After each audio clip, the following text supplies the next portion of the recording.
Let us pray. Almighty God, we willingly acknowledge you as the Supreme Being, most gracious and most merciful. Look down, we beseech you, on us who are members of this Senate, and deign to assist us in the duties that we have to perform on behalf of our beloved country of Trinidad and Tobago.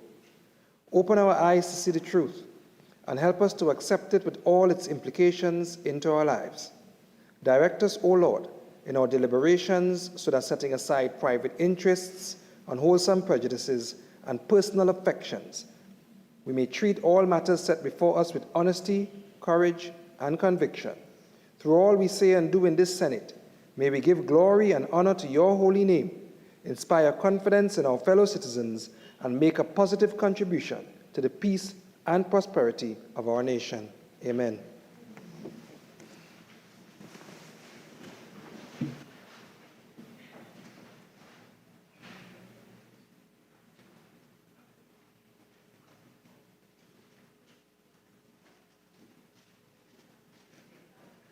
Papers. Leader of Government Business. Mr. President, I have the honor to lay on the table the following paper as listed on the order paper in the name of the Minister of Finance. The report of the Auditor General of the Republic of Trinidad and Tobago on the financial statements of the Accreditation Council of Trinidad and Tobago for the financial year ended September 30th, 2013. Urgent questions. Senator Mark. Yes, thank you, Mr. President. Thank you. To the Minister of Health. Have the parents of the babies who died at the neonatal intensive care unit, NICU, been given permission to have their own representative on the investigation team? Minister of Health. Thank you. Thank you very much, Mr. President. Good afternoon to you and to all in this honorable chamber.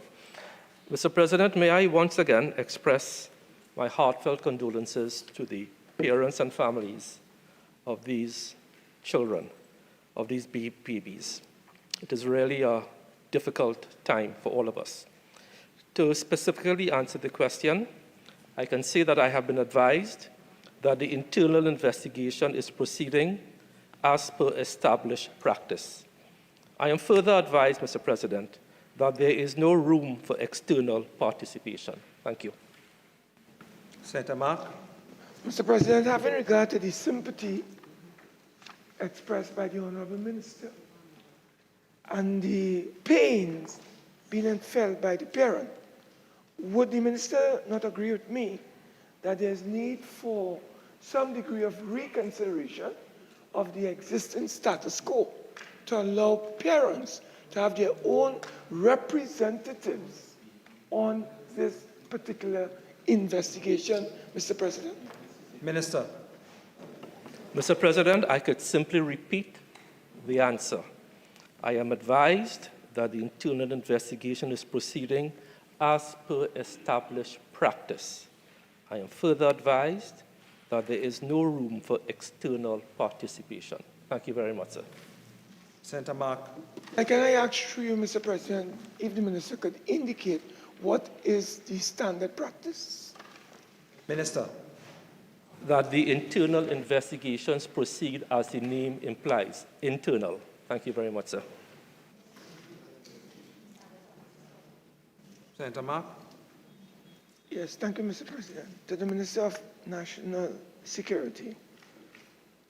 Given concerns raised by the President of the Fire Service Association that the Point 410 fire station scheduled to open on April the 23rd, 2024, is without essential firefighting equipment, what contingencies are in place to treat with emergencies.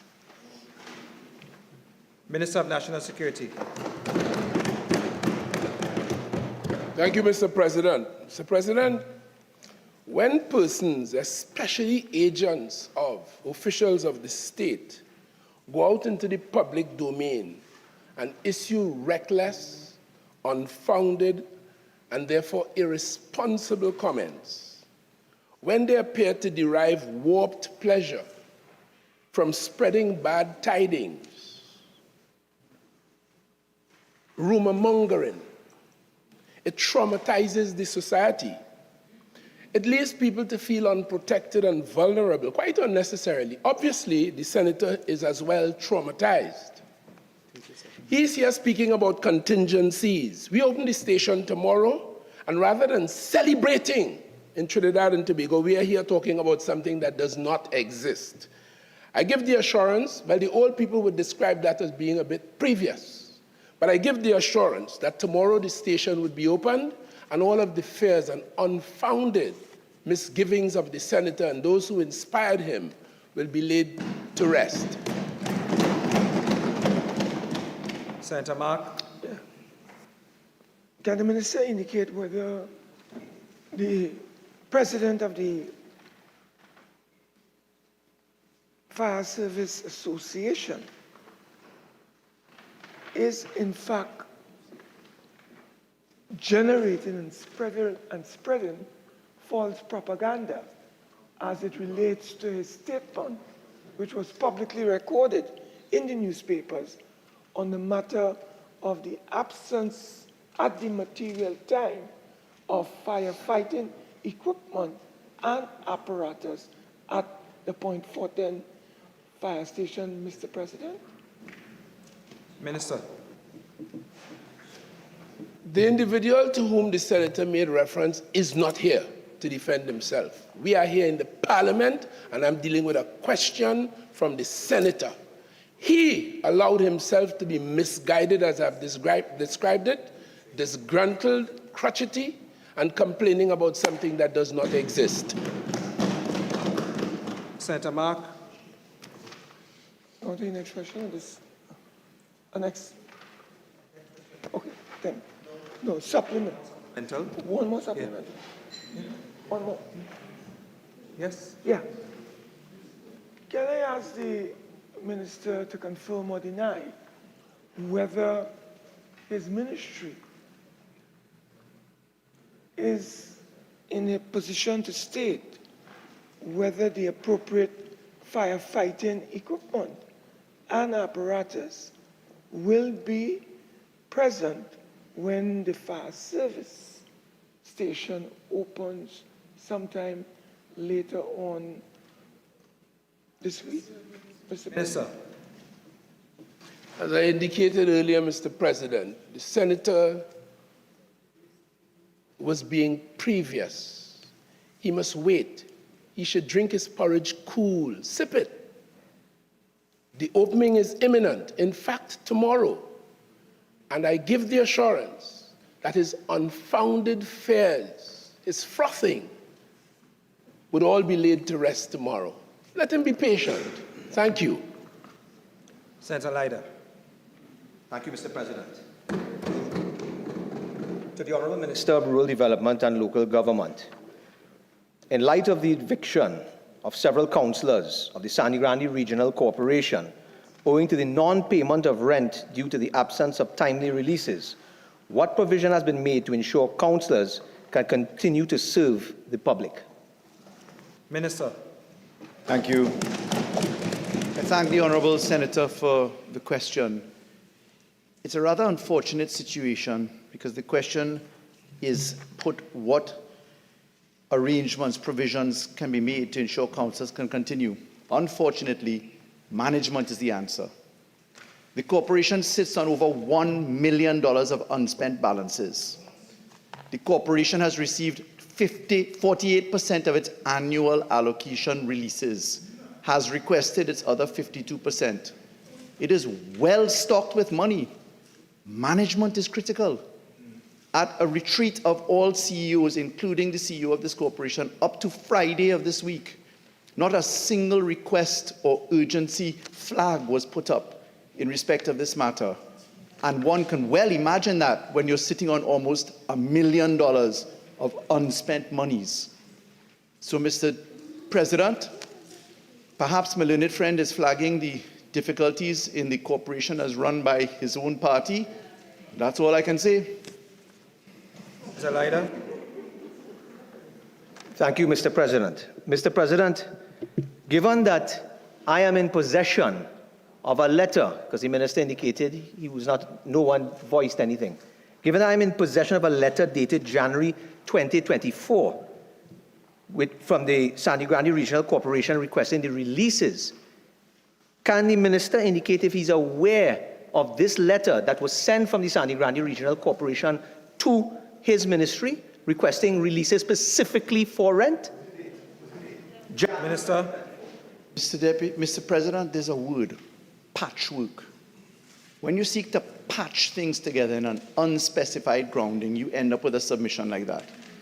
Mr. President, I can tell you that releases were made up to the 8th of April 2024 with respect to expenditure for the month of April. It's documented in the Standing Finance Committee and in the budgetary cycle that we told all corporations that we would have to apply the utilization of Viamont and monies moving from head to head this year. All other corporations have done this. If councillors have been put out of their offices by the own failings of their establishment, it really says a lot, because there are multiple methods to meet expenditure, including the utilization of unspent balances, Viamonts, and requests for urgency. Up to this Friday, unlike that corporation, Chaguanas had reached out for provision of sand and materials, etc., which the ministry went to work on. So I'm really quite surprised. In fact, the only request that we received that was urgent from the Sangre Grande Corporation was the request for a luxury vehicle for its chairman. Oh, no. Honourable Senators, the time for urgent questions has expired. Questions on notice, questions for oral answer. Leader of Government Business. Mr. President, I'm pleased to indicate, normally I'd go through questions on the order paper for oral response, question 90, question 91, question 93, question 94, question number 61, question number 62, question number 63, question number 95. The government is in a position to answer question number 90 to the Minister of Education, question number 91 to the Minister of Planning and Development, question number 61 to the Minister of Finance, question number 62 to the Minister of Labour. The other questions, as indicated, we request a deferral of 1 day. Honourable Senators, the request for deferral of 1 day is so granted.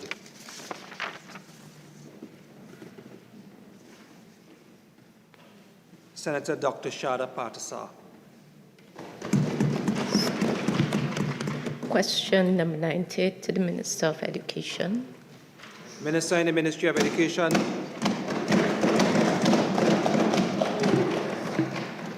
Mr. President, there is a well-established process for the assessment of students who have suspected characteristics of a special education need or disability, inclusive of communication disorders. All referred students are screened for the presence of any disorder or disability. The initial intervention is provided by special education officers to support students in any area of deficit through the provision of an alternative intervention strategies. Referred students who are identified for comprehensive assessment are assigned to the psychologists of the Developmental Assessment and Intervention Unit of the Student Support Services Division. Students are referred for speech and language assessment when it is determined that they need additional testing to either confirm or rule out the existence of a communication issue. Mr. President, the Ministry of Education outsources speech and language therapy services for those students who have been assessed as having a communication disorder. And the Ministry of Education meets the cost of these services offered.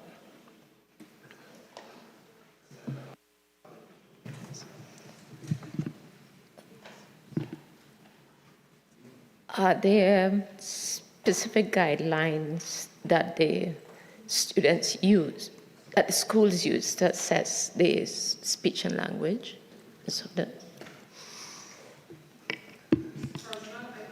information before me, but I'll be willing to look, I look forward to maybe providing it in the future. Senator Patasar, you have another supplemental? Just question number 91 now to the Minister of Planning and Development. Minister of Planning and Development. Thank you very much. Thank you very much, Mr. President. The National Statistical Institute of Trinidad and Tobago NSITT bill is currently before Cabinet for approval. The clauses related to access to private and personal data, which invoked special majority requirements, have been revised to make them more proportionate in terms of balancing the rights of the public interest versus the individual right, thus removing the special majority requirement.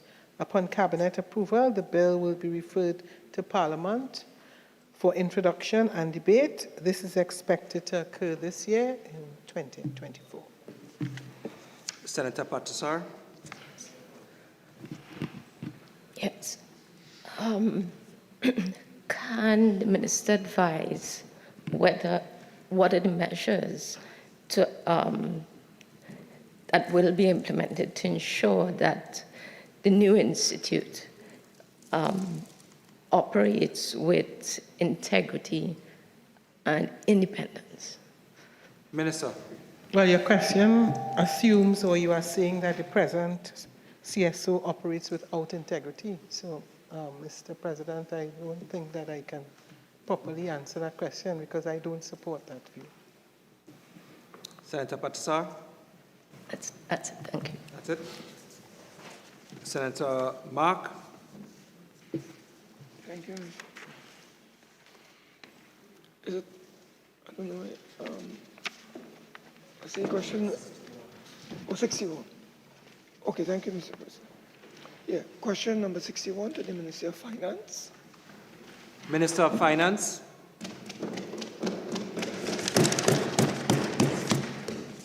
Mr. President, the National Gas Company paid the government a total of $2,126,789,101 for the period in question. The breakdown is as follows.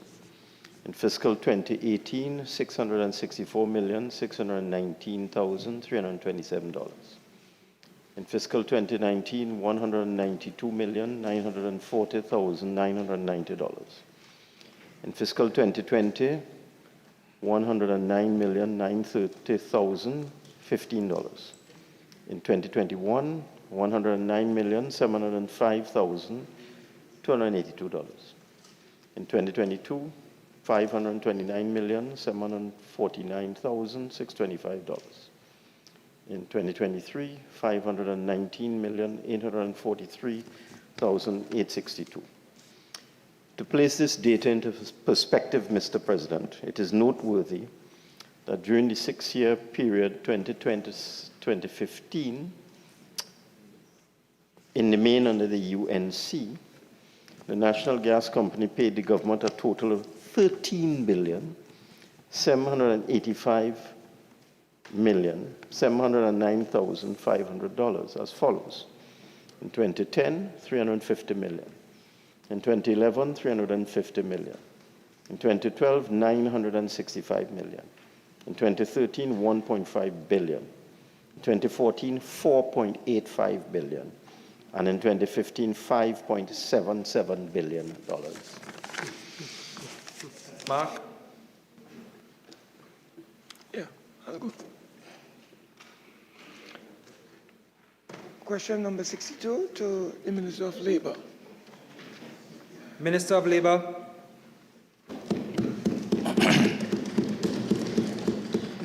Mr. President, the Occupational Safety and Health Act, Chapter 8808, empowers the Occupational Safety and Health Agency to enforce its provisions and to initiate proceedings before the Industrial Court of Trinidad and Tobago against industrial establishments for safety and health offenses. Section 83(1) of the USH Act states, and I read, where a person contravenes a provision of this Act or any regulations made thereunder, or fails to comply with any duty, prohibition, restriction, instruction, or directive issued under this Act or any such regulations, he commits a safety and health offense and is subject to the jurisdiction of the Industrial Court unless otherwise specified. Additionally, Mr. President, Section 91 of the USH Act identifies the procedure for prosecution for such safety and health offenses. It is within this legal framework, Mr. President, that following the USH agency's in-depth investigation into the fatal accident that occurred on February 25, 2022, at the Paria Fuel Trading Company facilities, the agency, in exercising its powers under the USH Act, initiated legal proceedings for safety and health offenses at the Industrial Court on December 13, 2023. These legal proceedings were initiated prior to the publication of the report of the Commission of Enquiry on the Paria diving tragedy, which was laid in Parliament on January 19, 2024, and are independent of the findings of that report. Mr. President, it should further be noted that the USH Act makes specific stipulations relative to commissions of inquiry or inquests regarding prosecution. Section 91(1) states that where breaches of the USH Act is detected, that summary proceedings against the persons liable to be proceeded against in respect of such non-compliance over which the magistrate court has jurisdictions may be commenced. As such, proceedings have commenced in the San Fernando Magistrate Court as of April 2nd.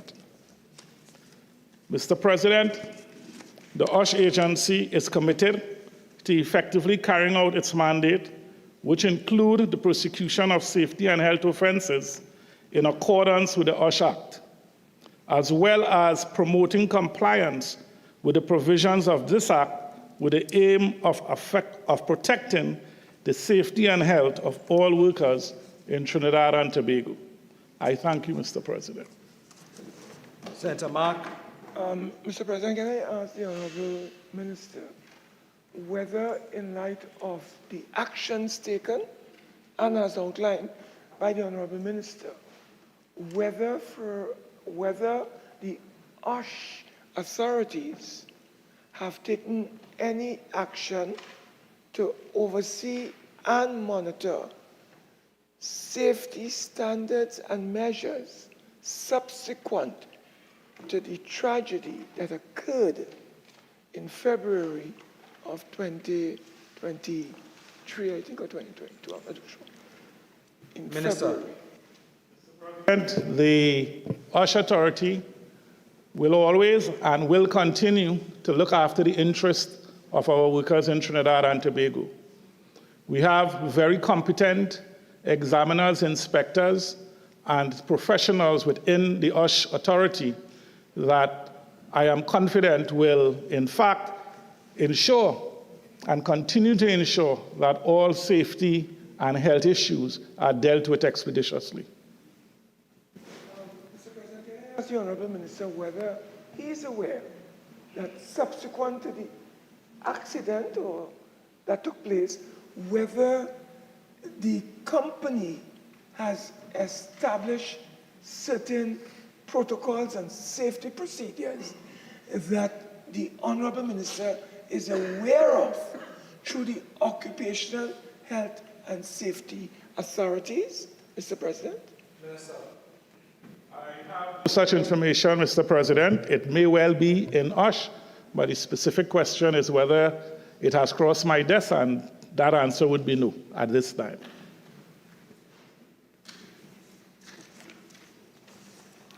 Public business, private members' business, motions. Honourable Senators, the debate on the following motion, which was in progress when the Senate adjourned on Tuesday, March the 26th, 2024, will be resumed. Be it resolved that this Senate call on the government to review the Commissions of Enquiry Act, Chapter 1901, and the public inquiry process in Trinidad and Tobago with a view to effecting comprehensive reform of the Act and thereby improving the efficiency and effectiveness of the public inquiry process. Those who spoke on the last occasion would be Senator Anthony Vieira, SC, mover of the motion, Senator the Honourable Reginald Amor, SC, Attorney General and Minister of Legal Affairs, Senator Wade Mark, Senator Diarup Timal, Senator the Honourable Dr. Amory Brown, Minister of Foreign and CARICOM Affairs, Senator Dr. Tim Gopi Singh, and Senator Dr. Paul Richards. Honourable Senators, on the last occasion, Tuesday, March 26, 2024, as I indicated, there were 7 speakers on this motion. Senator Dr. Richards utilized 30 minutes of his speaking time and therefore has 10 minutes remaining. Thank you.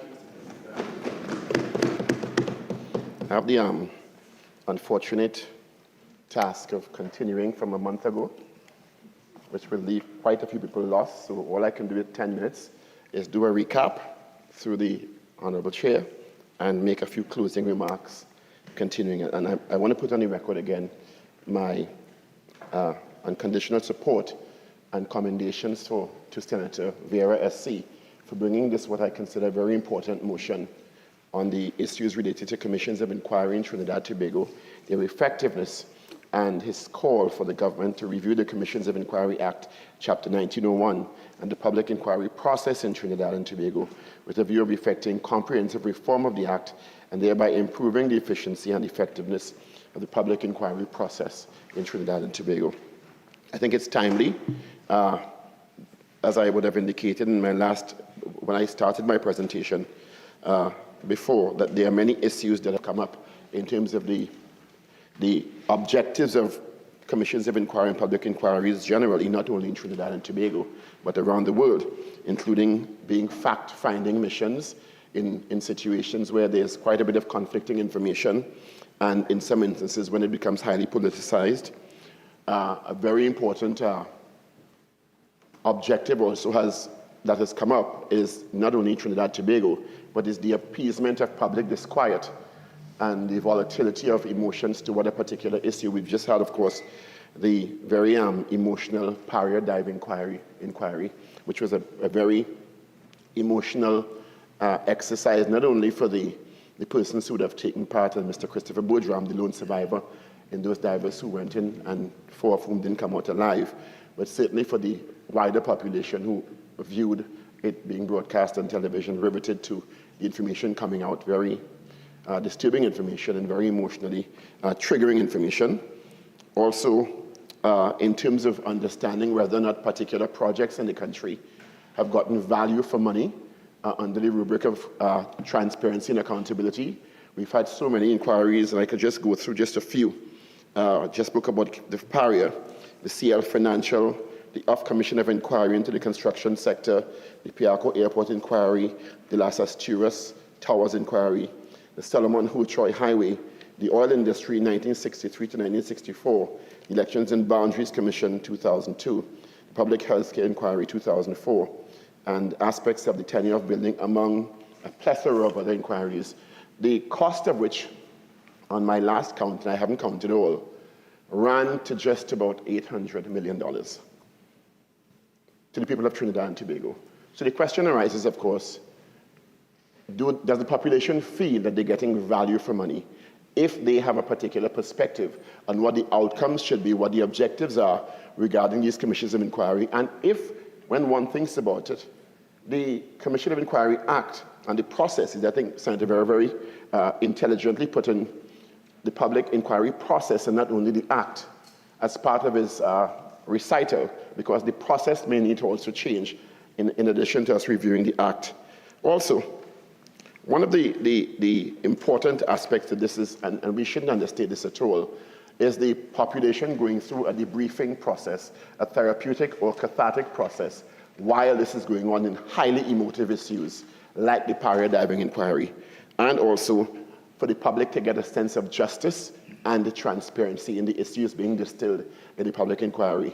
And very often, and the population, to be very frank, is becoming, in many sectors, quite jaded, quite disillusioned as to whether or not these public inquiries, it's actually become somewhat of a laughing stock in some quarters, because the public say, well, that's just another commission of inquiry.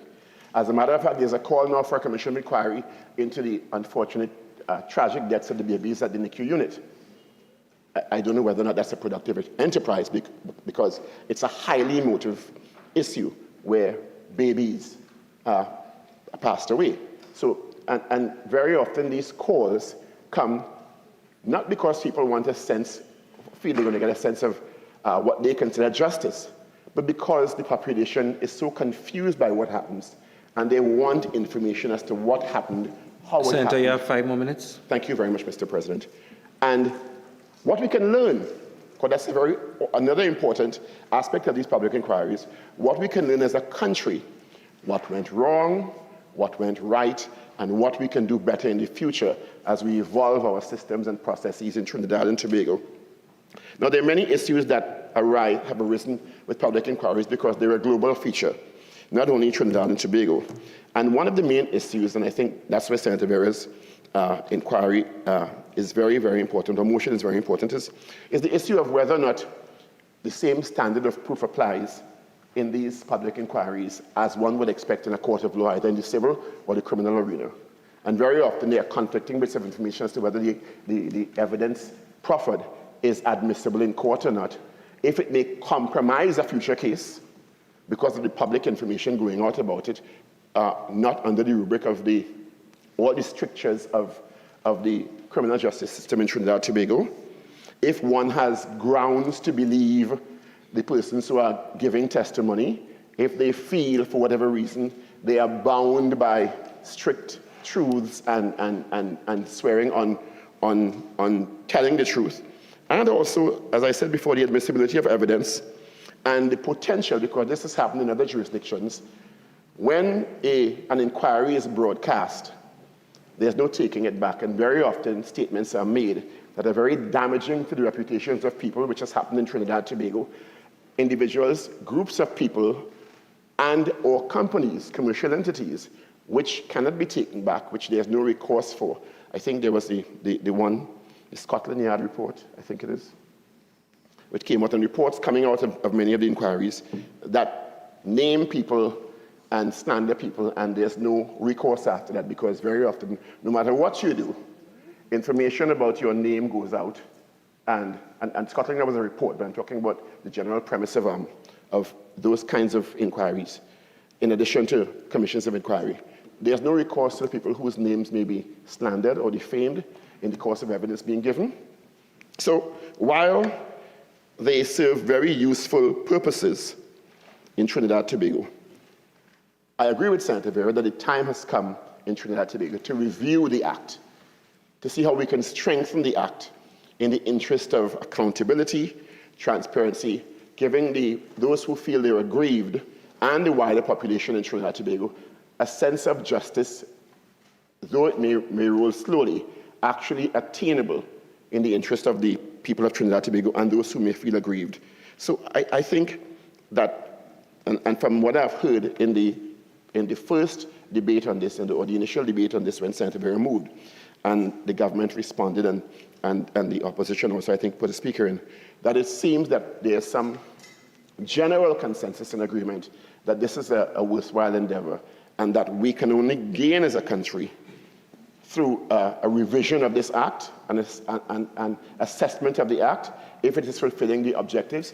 If objectives are clearly stated when the Act was initially passed many decades ago, if as a society, our evolution as a society, if the Act and the processes involved in the Act have kept pace with the needs of the society, and how we can improve the Act and the processes involved in commissions of inquiry to serve clearly outlined purposes and objectives moving forward in Trinidad and Tobago so that we can learn from it. The country can get some sort of cathartic effect from it. And we get a sense that as a country, though we may make mistakes or mistakes may be, in some instances, criminal acts may be committed. We can put systems in place. We can evolve our structures and our frameworks enough so that we can avoid as much as possible or minimize the potential occurrence of those situations in terms of the plethora of inquiries that have taken place in the country with very, very serious issues, very, very controversial issues, which in many cases cost taxpayers millions and millions of dollars, in addition to the $800–900 million that have already had the opportunity to count regarding the commissions of inquiry themselves. Very often the public says, well, the only people who gain from these because of the extensive disillusionment are attorneys and people who are involved and are paid for the commissions of inquiry. But the public is generally asking now, what do we, the public, get out of it? What's in it for us? How are we benefiting from this as a population? And I think those are serious points of contemplation that need to go into any review of the present Act and whatever revision of the Act that may come out of this, hopefully, in terms of the clauses in the Act, to tighten it up, to ensure that it serves the population of Trinidad and Tobago in the best possible way, and also, as a result of that, the processes involved in starting a commission of inquiry, what triggers a commission of inquiry, what are the benchmarks for a commission of inquiry, because very often, as I've seen in the past, is it that I'm done? Thank you very much. Thank you. Vice President.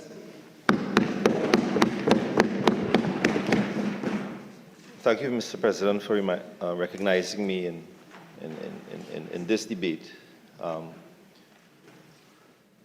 As the last speaker did suggest and did mention, it was Private Members Day a month back that we debated this motion, very valid motion, brought by Senator Anthony Vieira, SC.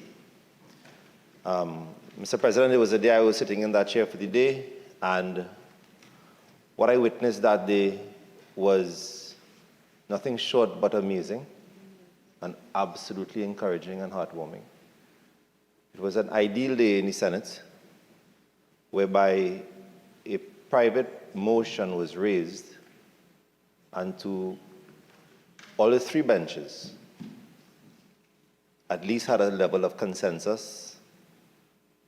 And what was realized was that the system and the structure in which the Commission of Enquiries Act, Chapter 1901, which I believe was drafted and passed back in 1892, having had a slight adjustment in the year of 1976, definitely needs a level of reform. May it be an adjustment, may it be in a radical look as to how Senator Wade Mark had proposed based upon the independence of the bodies in Trinidad and Tobago. However, allow me, since so much time has passed since then, I would just like to read a part of the motion that Senator Vieira brought forward. And whereas commissions of inquiry are recognized as an important tool for social investigation in contemporary society and an effective mechanism for delving into and ameliorating matters of public concern, and whereas successive government administrations have failed to adequately address public concerns which have arisen from time to time on whether the Commission of Inquiry in Trinidad and Tobago has been effective and efficiently carrying out their mandate. I see it as a different concept and in a different light, because my concern for the nation of Trinidad and Tobago, we are already aware when we come to budgeting time, we speak about terms as wide as trickle-along economics. But my wider concern here is that if we continue on this path without seeking the betterment of the nation at hand, we will be facing a scenario which will be snowballing to trickle-down lawlessness and trickle-down injustice. The reality is that no Prime Minister, no Cabinet, and no President has not done their job. The reality is that the framework in which it is allowed to exist needs amendment. We hear of figures being thrown around. The last 4 Commission of Enquiries only has amounted to over $600 million in expenditure. We hear in terms of value for money. Mr. President, the last speaker has mentioned that overall he believes it's closer to $800 plus million. Senator Dirub-Timal, in his presentation, in his delivery in this debate, he mentioned 2 main things. He labored over the cost and he labored over the time. Albeit every inquiry has different scopes of works, the reality is that we need to reel it in. Overall, we've had commissions of inquiry into the 1990 coup, into the Clico HCU affair. We have had most recently to the Paria issue, the unfortunate issues that happened in Paria.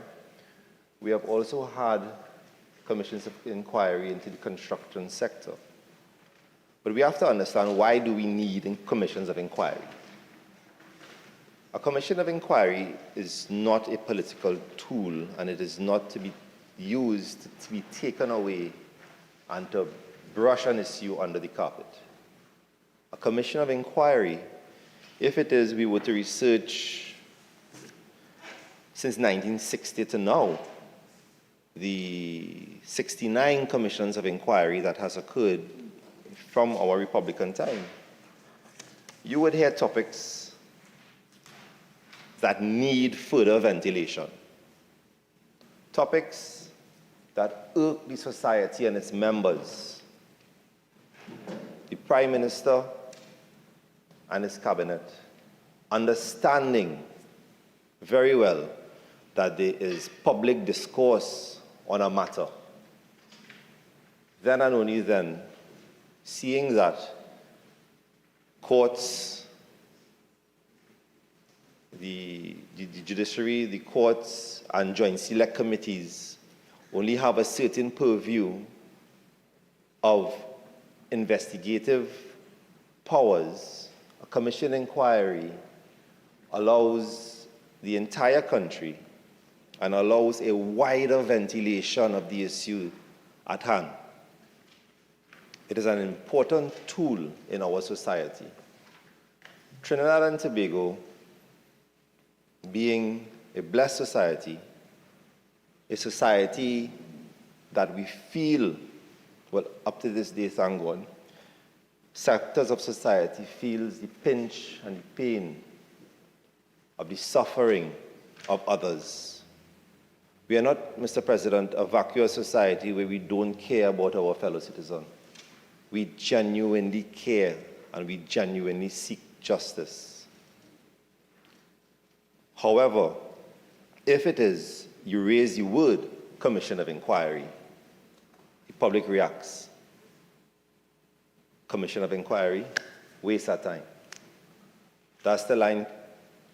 The only people who benefits is the specialists, the specialized witnesses, the commissioners. And then for the sake of time, we have a scenario whereby every commission, albeit it's a new topic, have to start up from scratch without infrastructure, without provisions placed so that they can hit the ground running. even if it means at the very beginning, they have to formulate their mission, they have to formulate their concerns, and they have to formulate their line of questioning. A commission of inquiry goes wider because the questioning is actually inquisitive as opposed to being pointed down upon, as opposed to being admonished for actions. However,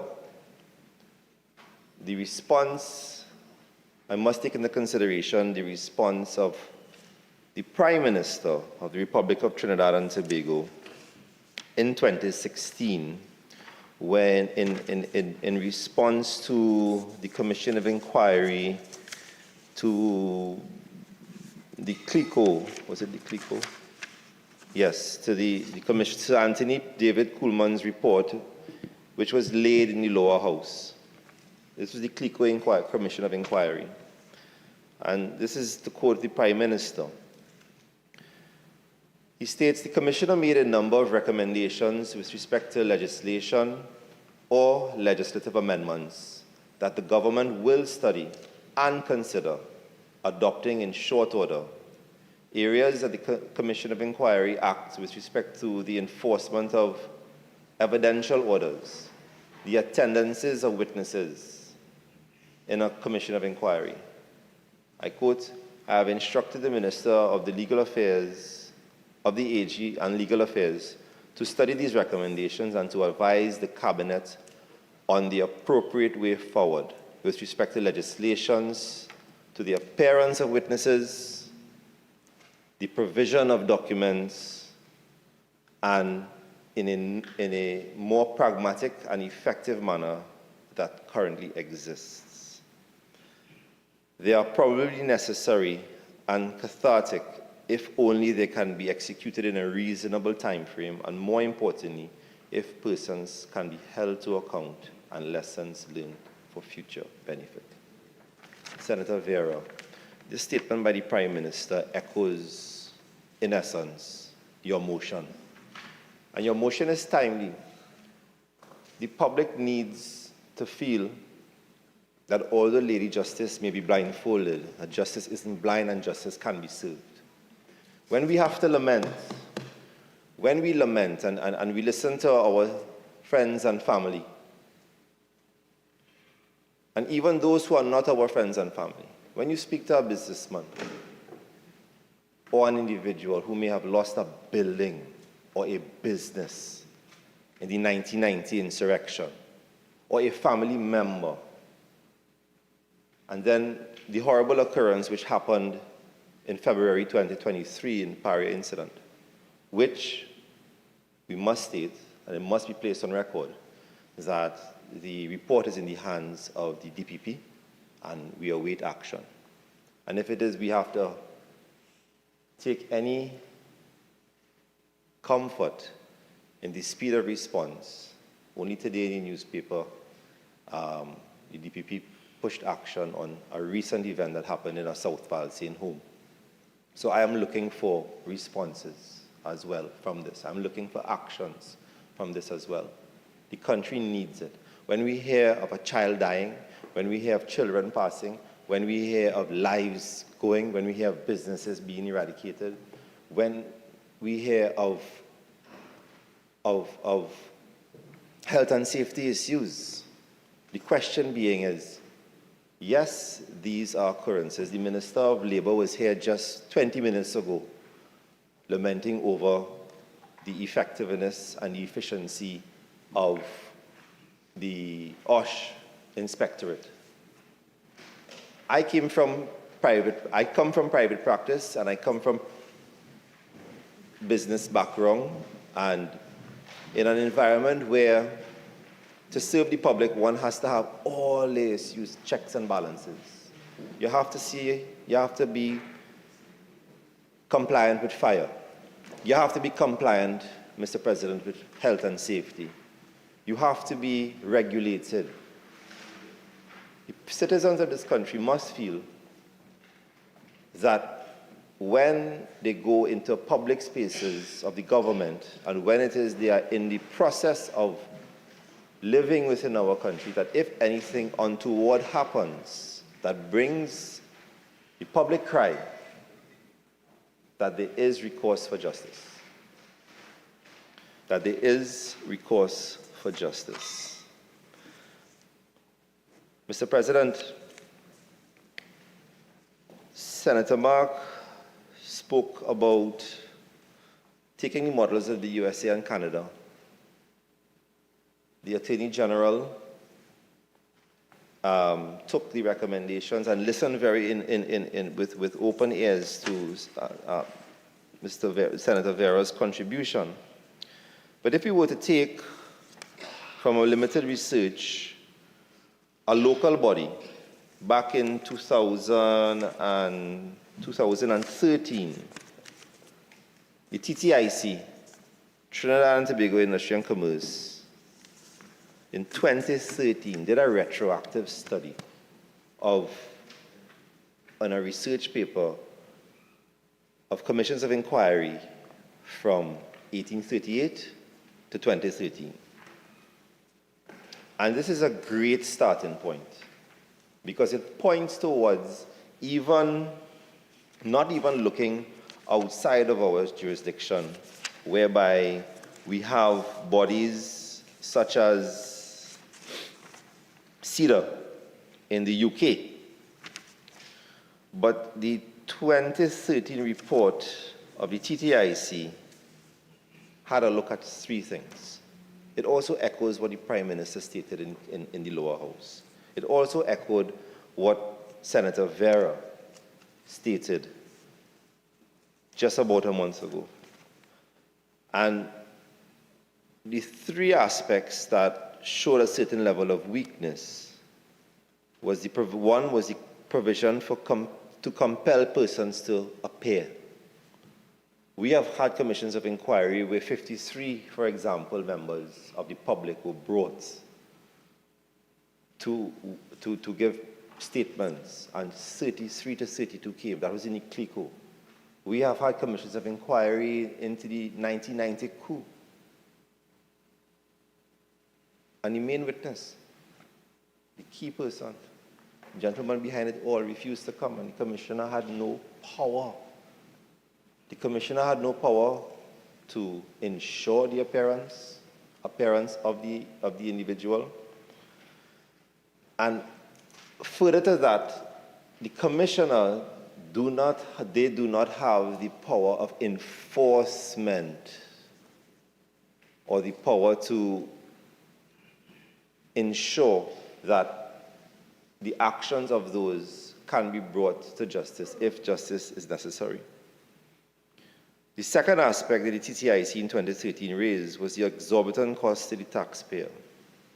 They named the COO, CL Financial and HCU Commission of Inquiries, both of them costing $127 million.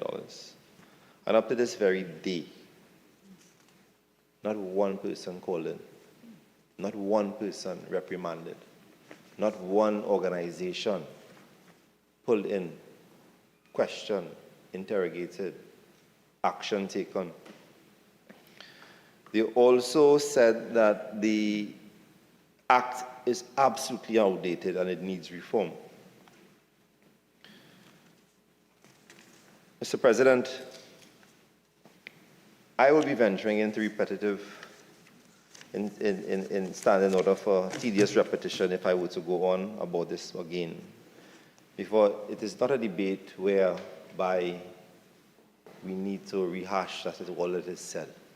It's one of those beautiful debates that happens once in a while. I have been here but for 3 short years, and I've never experienced that level of camaraderie and that level of agreement upon all benches. I can only hope that we can continue this debate, seeing that it affects our citizenry, the government, whoever it may be, needs to act to be able to reform this so that the citizens see the justice that they hope for, I support your motion, just as how the Attorney General supported your motion, and I thank you for giving me the time.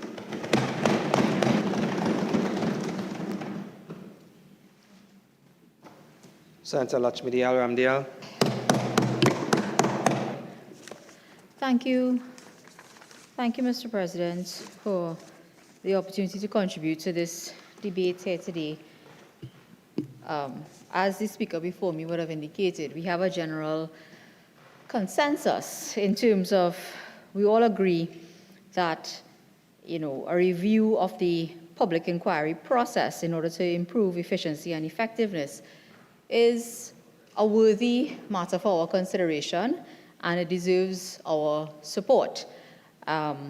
What that process will look like and what we hope to achieve is, a matter that we are here to give our respective views for consideration.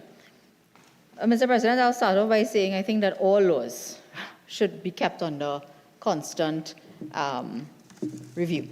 And specifically, when you have laws that have not been amended since 1976, but date back as far as previous speaker said, 1892, definitely there's a lot of room for us to examine whether or not this piece of legislation really serves the intended purpose, whether it serves the needs of the society as we stand right now, and to really examine what the shortcomings are. Now, it's very easy, and I hear people make the comment all the time about the laws not being sufficient to deal with a problem. But sometimes we actually have things and mechanisms in place in the law, but it's the implementation is where we fall short. And I'll give you a very simple example. Because the speaker before me spoke about the being able to compel witnesses to attend. And that's one of, I think, based on the last day's debate, I identified basically 4 broad areas that every speaker has kind of touched on to some degree or measure. And one of the main ones is the attendance of witnesses, costs, the suggestion being made that we should have some sort of a permanent secretariat. I think somebody mentioned whether the High Court has certain powers. And then, of course, we've all dealt with the implementation of recommendations.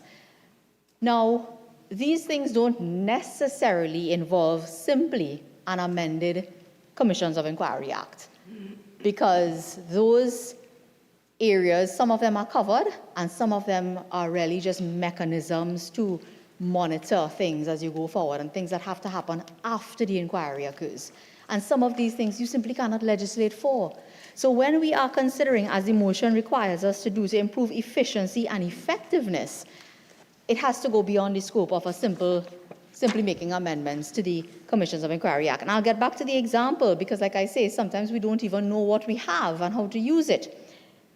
The previous speaker mentioned that in the Commission of Enquiry into the 1990 coup, that the main person at the center of the inquiry could not be compelled and that the commissioners had no power. That's not true. And I want to correct the public record. It may not be effective and it may not be efficient, but the fact is that proceedings under Section 12 and 16 of the existing Commissions of Enquiry Act were initiated against Yassin Abu Bakr. They went, unfortunately, and the shortcoming is here, they have to go through by way of summons to the magistrate's court. That process started after the consent of the DPP was obtained, and they had reached the stage of a prima facie case being made out against Mr. Abu Bakr, and he being called to answer the case against him. Where is the shortcoming? And this might be a very good place to start if you want to look at legislative amendments. The shortcoming is that the penalty is something like $2,000 for failing to attend as a witness. So it's not that the power isn't there. It's that we have a power that was created in 1892 or somewhere around there that obviously doesn't serve us anymore. But the power is actually there. So commissioners do have a certain amount of power. And this is a healthy debate, and I agree with everyone who has said so. It's a healthy debate because we can put forward suggestions for improvement. And as I said, a good place to start might be to increase the penalties, or when it comes to the attendance of witnesses and the production of information, because a lot of these inquiries are very document intense. I instructed counsel on behalf of one of the agencies that participated in the CLICO Commission of Enquiry. And thankfully, we had technology that allowed us to digitalize the bulk of those proceedings. But there were boxes and boxes and boxes of documents that came into that room every single day by various organizations and counsel. And at the end of the day, the amount of documents that have to be produced, and if people are not producing the relevant documents, and if the commissioner requires them to produce additional documents, and they are not doing it, you really want commissions to have the power to compel those things. If you look just to the UK, we adopt so much of our legislation from them, and their 2005 Enquiry Act has, for example, the power of the commissioners to review, to issue a notice that requires someone to produce evidence, including documents, and if they don't do it, it can go to the High Court. And all the enforcement powers of the High Court, which are far superior than enforcement powers in a magistrate's court when you proceed by way of summons to compel someone to attend, you want to be able to invoke those powers of the High Court. So there are models that exist around the world, and I support the need for us to examine all of these different models and to find the best solution that can really serve us moving forward. With respect to the suggestion of a permanent secretariat, and I think this will tie into the issue of cost, the issue of counsel, and so on, I don't know that because inquiries by their very nature, they arise from time to time. Something will happen. Who could have contemplated that 4 men would have died in a pipeline and that we would have to have an inquiry? There was no indication that something like that could have even possibly been on our horizon, but the need arose. But to have a permanent secretariat is also very costly, because I know there's the need for space, and then each inquiry has different requirements. So again, when you talk about the CLICO inquiry, for example, they had like 13 or 15 parties or something like that, each one of them with 3 and 4 lawyers. Sizing of the physical space for that hearing to take place was a huge challenge at that point in time, whereas you may have other inquiries which can function in a smaller space. The composition of the secretariat and the administrative staff, usually these people are pulled from the public service because they are experienced in the rules and the ways that things operate in the public service. But to set up a secretariat of persons who would be permanently employed to fulfill that role may be a bit challenging. What I would say, though, and what I would support, is if we have a revision of the Commissions of Enquiry Act, that some basic procedural rules be established. As rules, perhaps they could be made by the Rules Committee of the Supreme Court, but procedural rules are generally, when we are dealing with inquiries, they are generally produced at the beginning of the appointment of the commissioners. When they are given their terms of reference, they come up with their own procedural rules, and that has certain challenges. And I think a basic set of procedural rules would expedite the process of getting the commission off the ground, because the first thing when there's a public outcry for an inquiry is that you have to come up with terms of reference. And after you come up with the terms of reference, and you actually find people to serve, competent people who have expertise and so on, and they are given the instruments of appointment, then they have a huge administrative task on their hand to come up with the procedural rules. But there are some basic things, and the jurisprudence that has developed over the years because of challenges and so on would kind of give you an indication of the general procedural rules that you need to follow. So, for example, I'm sure Senator Vieira is familiar with it, the use of the salmon letter. That's something that arose out of litigation coming out of the UK, and how we use it, when we use it, who makes those decisions, time frames, etc. Perhaps those things could come into the procedural rules that could be, as I said, handled by the Rules Committee. They are accustomed with making procedural rules that govern civil litigation. Now we have criminal litigation rules, procedural things that would certainly expedite and minimize the costs associated with us having to start from scratch, so to speak, every time we have a commission of inquiry set up. I spoke already about the input of the High Court. But I also think because commissions of inquiry have a certain criminal component in a lot of them, that we need to perhaps involve the Director of Public Prosecutions at a very early stage. One of the things that has led to a delay in the publication of the CLICO report and why it was not made public is that because it has been sent to the DPP. Now, a lot has been said about these commissions of inquiry and the cost, and the lawyers get beat up on because of their fees and so on, right? I want to say that commissions of inquiry are a lot of work, but they do serve a purpose. They do serve a very important purpose. And one doesn't have to look further than statements made by no less than the Prime Minister about this particular report, even though it has not yet been made public. But I want to quote from an article written on or published on July 27th, 2016 in the Trinidad Express, captioned, "CLICO COE report will not be made public." And even though the public has not yet had the opportunity to read this report, listen to what is said in this article, quoting the Prime Minister. The Prime Minister also stated that the report contained a number of adverse findings of criminal conduct of a kleptocratic nature. And he went on to say, having perused the report myself, I can advise the population that it contains very serious allegations of criminal conduct on the part of a handful of privileged individuals who were associated with the CLICO CLF group of companies. Now, can we say that an inquiry, yes, it probably cost a lot of money, it took a lot of time and so on, but can we say that an inquiry that has produced findings that would lead a Prime Minister to make these public statements has no value?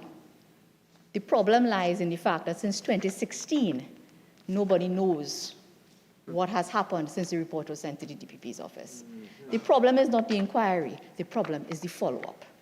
And that's why I started off by saying the amendments to the legislation, unless you give the government of some, and which is really impossible to do, but give other public officials who have a duty to perform thereafter, unless you give them some sort of timeline or time frame, I don't know that you can fix these issues by simply looking at changes to our legislation. But that brings me to my next suggestion.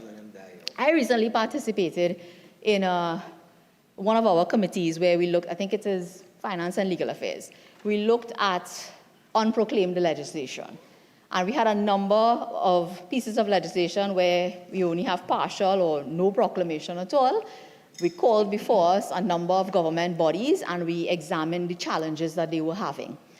I would like to suggest that perhaps as parliamentarians and representatives of the people, elected or appointed, that a committee of parliament perhaps be tasked with examining from as far back we can go back to, there was a commission of inquiry into the administration of justice. I was in primary school when that particular, I don't know, maybe high school, when that particular inquiry took place.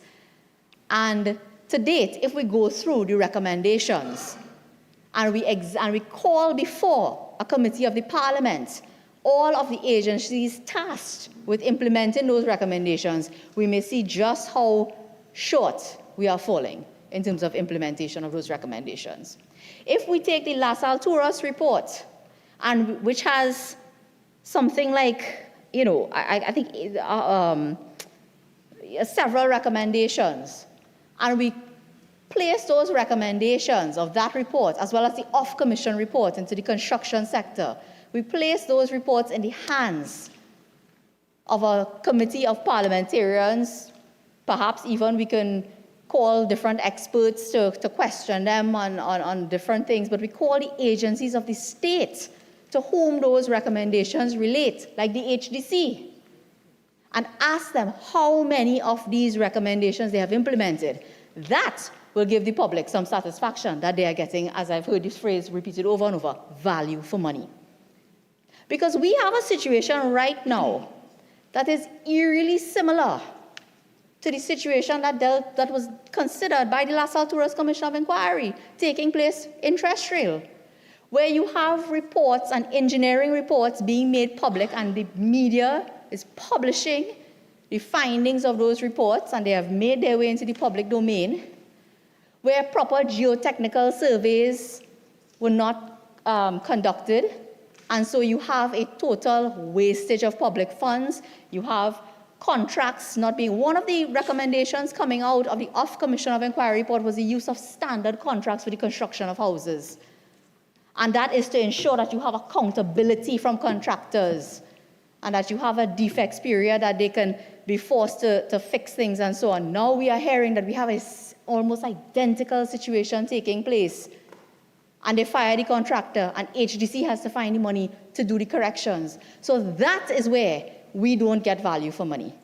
We don't get value for money because there are reports produced after a lot of hard work by commissioners and lawyers, I dare say, that are sitting and collecting dust, and nobody wants to take the responsibility to do it. And I say that we as parliamentarians should take the responsibility to call these bodies before us, as we have the power to do, and ask them to account. It could be a standing committee of the parliament that can take reports one by one and go through them and have follow-ups on an annual basis.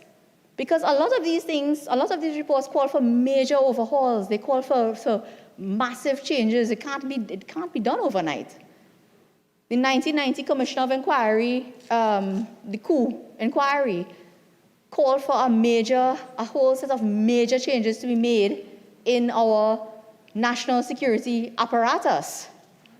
And that's an area where you have things being done, names being changed. We had something called a knock. I think that was actually one of the reports. At first it was called a knock, it was called something else, it's called something else now, but the powers keep shifting. The intelligence, who gathers the intelligence, how they deal with the intelligence, who reports to who. We keep having changes, but are we any better off today? We have a scandal playing out in the public domain now dealing with the intelligence community.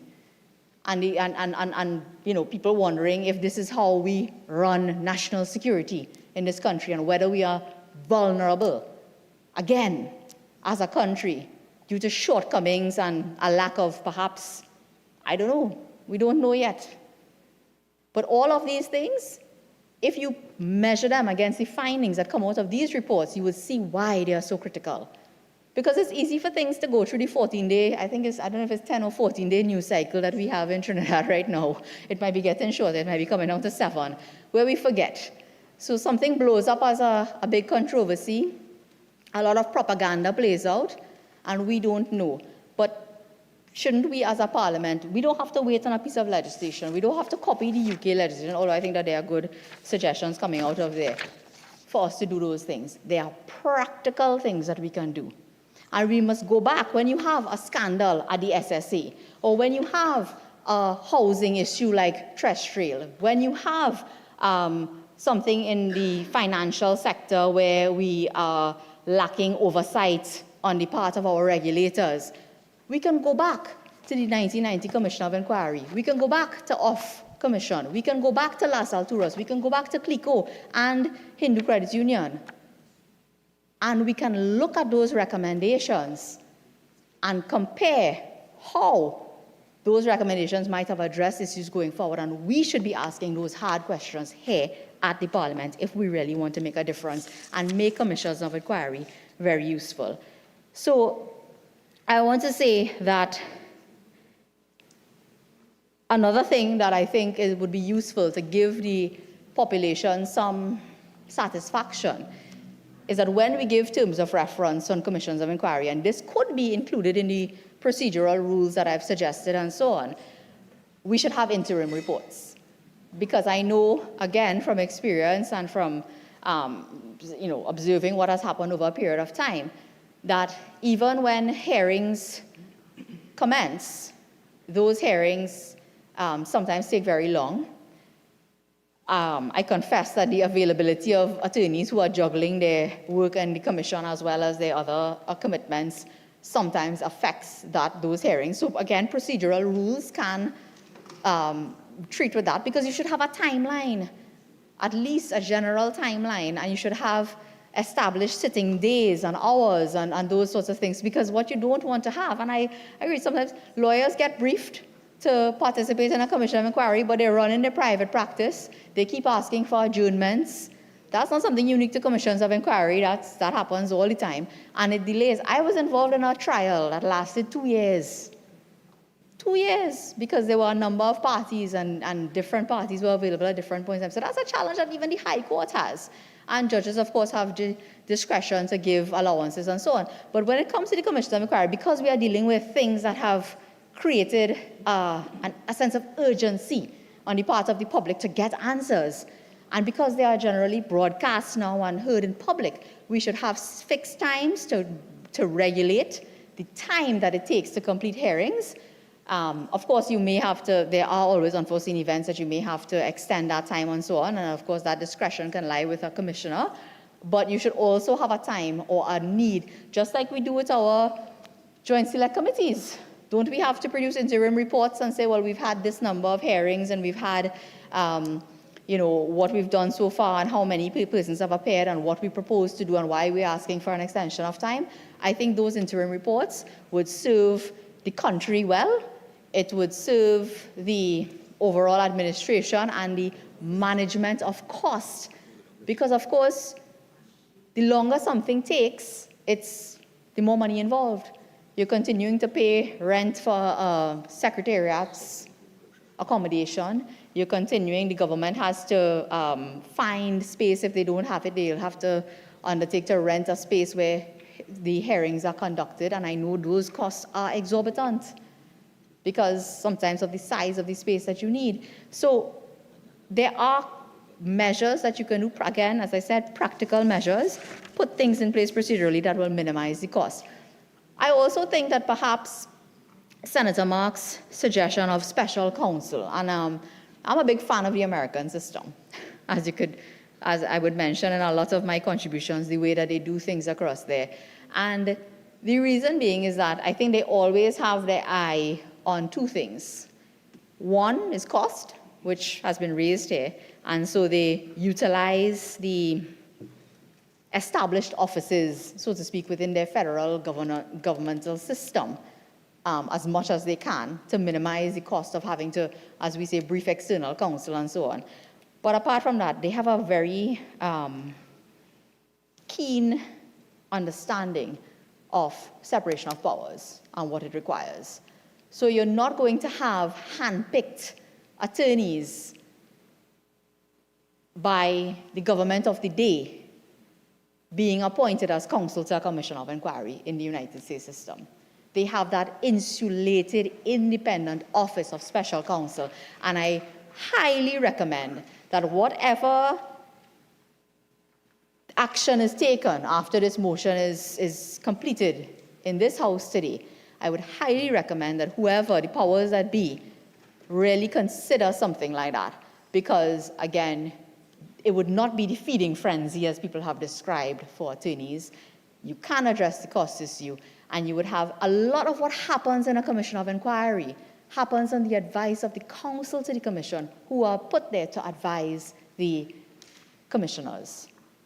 Not all of the commissioners are attorneys. We've had some very distinguished retired jurists and so on sit as commissioners, but some of them are, and again, if you have independent counsel advising them, then you can have more technical people and technocrats who may bring more value as commissioners than lawyers. And lawyers generally, because they understand procedure and how hearings should run and so on, retired jurists, they are the preference when it comes to commissioners and especially the chairman of a commission of inquiry. But I don't believe that the absence of technocrats is something that we should encourage when it comes to commission of inquiry. And if you have independent counsel to advise them, it might encourage more technocrats to step forward to serve as these commissioners. So those are my very brief comments that I wish to make. I would say that this motion has a lot of merit in it. As with all pieces of legislation, constant review, that's why we have a law reform commission, that they should always be looking at legislation. But this one in particular, because of the public concern over cost, time, and the lack of implementation, it certainly is an area that we should have our public officers and those who are tasked with the responsibility of reviewing legislation treat with as a matter of urgency. There is no doubt, and I don't think there's any disagreement, that commissions of inquiry serve a very useful purpose, whether it is the public's need to just get information, whether it is fact-finding, whether it is some sort of catharsis that persons need to go through. But if we do not tackle the issue of implementation and accountability by the powers that be for utilizing, no one can say today, no one has publicly said as of today that any of the recommendations contained in the OFF report, any of the recommendations contained in the 1990 coup report, any of the recommendations in the LaSalle Tourist report, that those things are incapable of being implemented. And if they are incapable of being implemented, the population should be told why. And so the most important thing that needs to come out of any review here is some system of accountability by the state bodies who are named and who are involved in these inquiries. And I repeat my call, the Parliament and a committee of the Parliament may be the most appropriate forum for something like that to take place. So I thank you for the opportunity to contribute, Mr. President. Senator Maharaj. Thank you very much, Mr. President, for allowing me to join this very important debate. I think we can all thank Senator Vieira for putting the review and reform of the Commissions of Enquiry Act on the national agenda. It is overdue by over 100 years. And anything that could be over 122 years and just survive, it must be flying under the radar. I think so I completely support this, this motion and would just like to add to it what I consider the building out of the architecture of accountability and transparency and justice, which are things that were required to be in the transformation and reconstruction of the state as we entered independence. We somehow thought we could just take over from the British and continue as is. And in many ways, the Commission of Enquiry Act mirrors the Royal Commissions of Enquiry that we used to have, so that something would flare up in Trinidad, mostly in Trinidad, and it would be quelled by an announcement that there would be a Royal Commission of Enquiry into that incident, and the public will be pacified by that.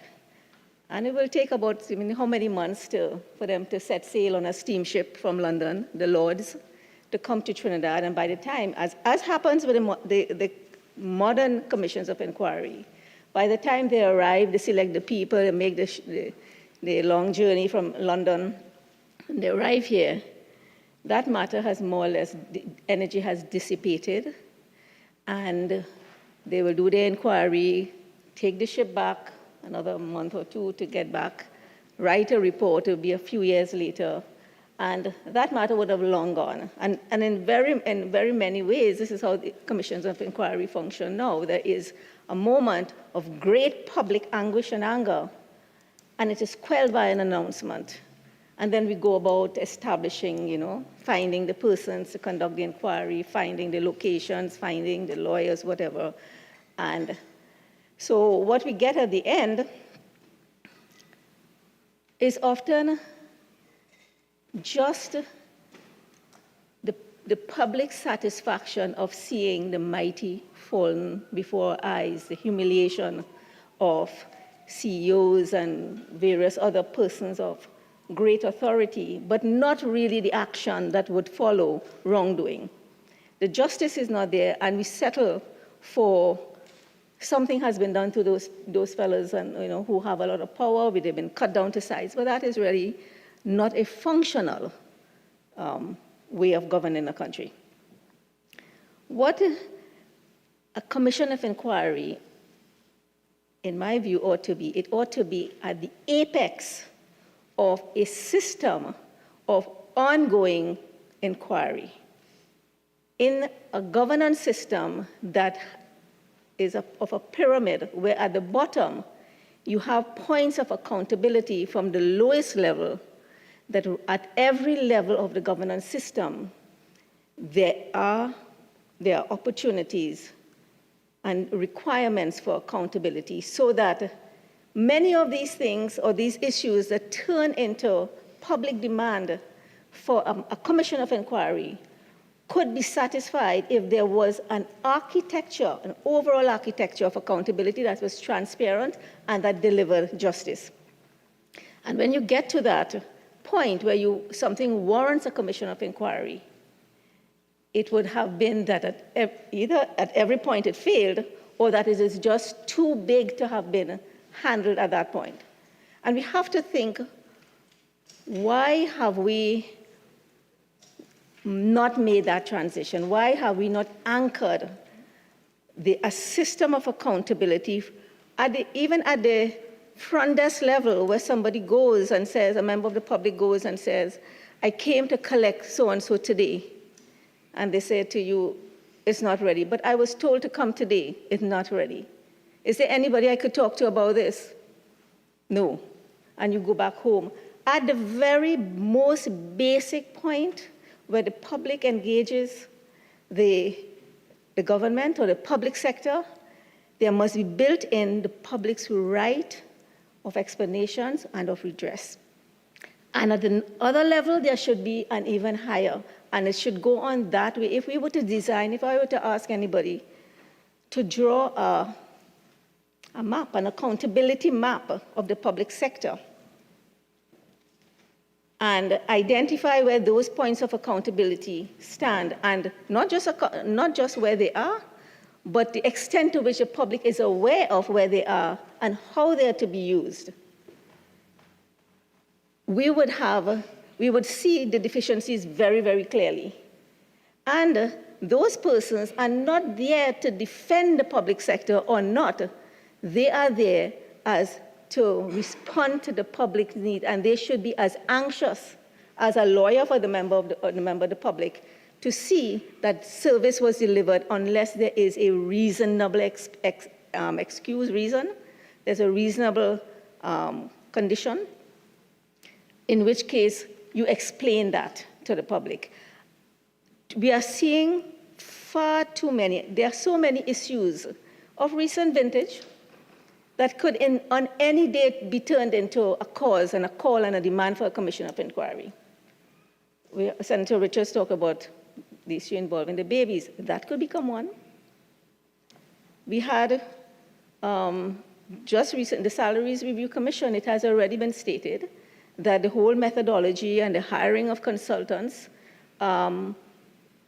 did not deliver on the money spent. We don't know how much money was spent, but it didn't deliver. Where is the accountability? Who is going to be held accountable for something that is a fiasco? Similarly with the property tax thing, that the minister had to reduce the payment from 3% to 2%. Something went wrong with the assessment.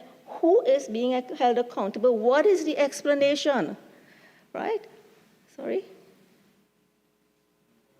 Okay. What is those are the things.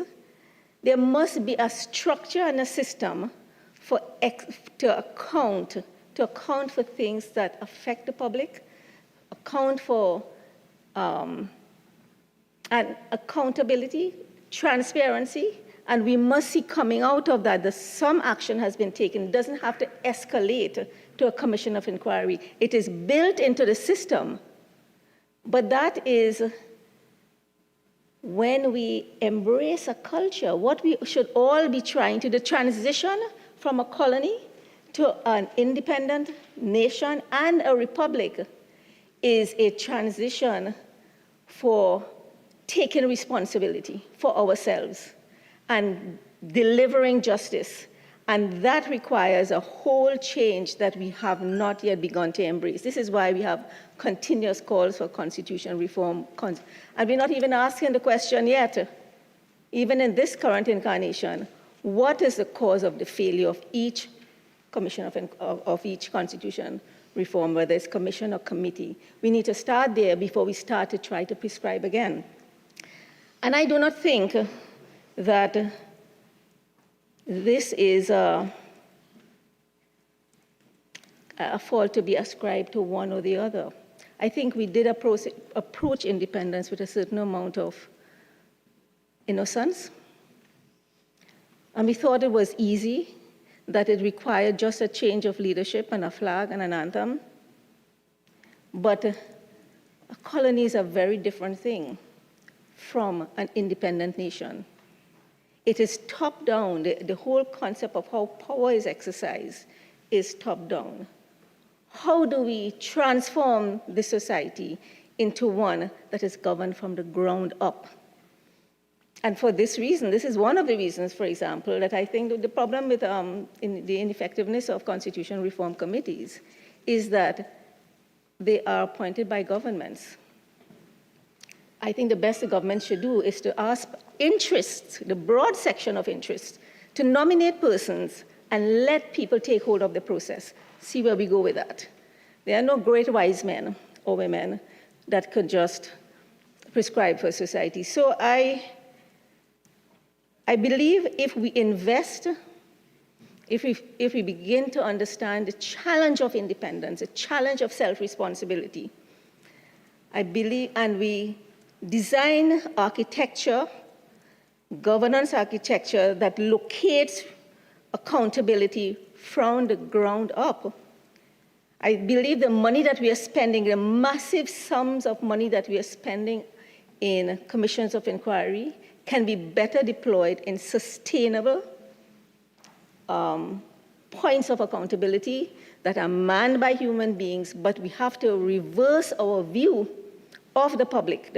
We have to see, power has to see itself as accountable to people.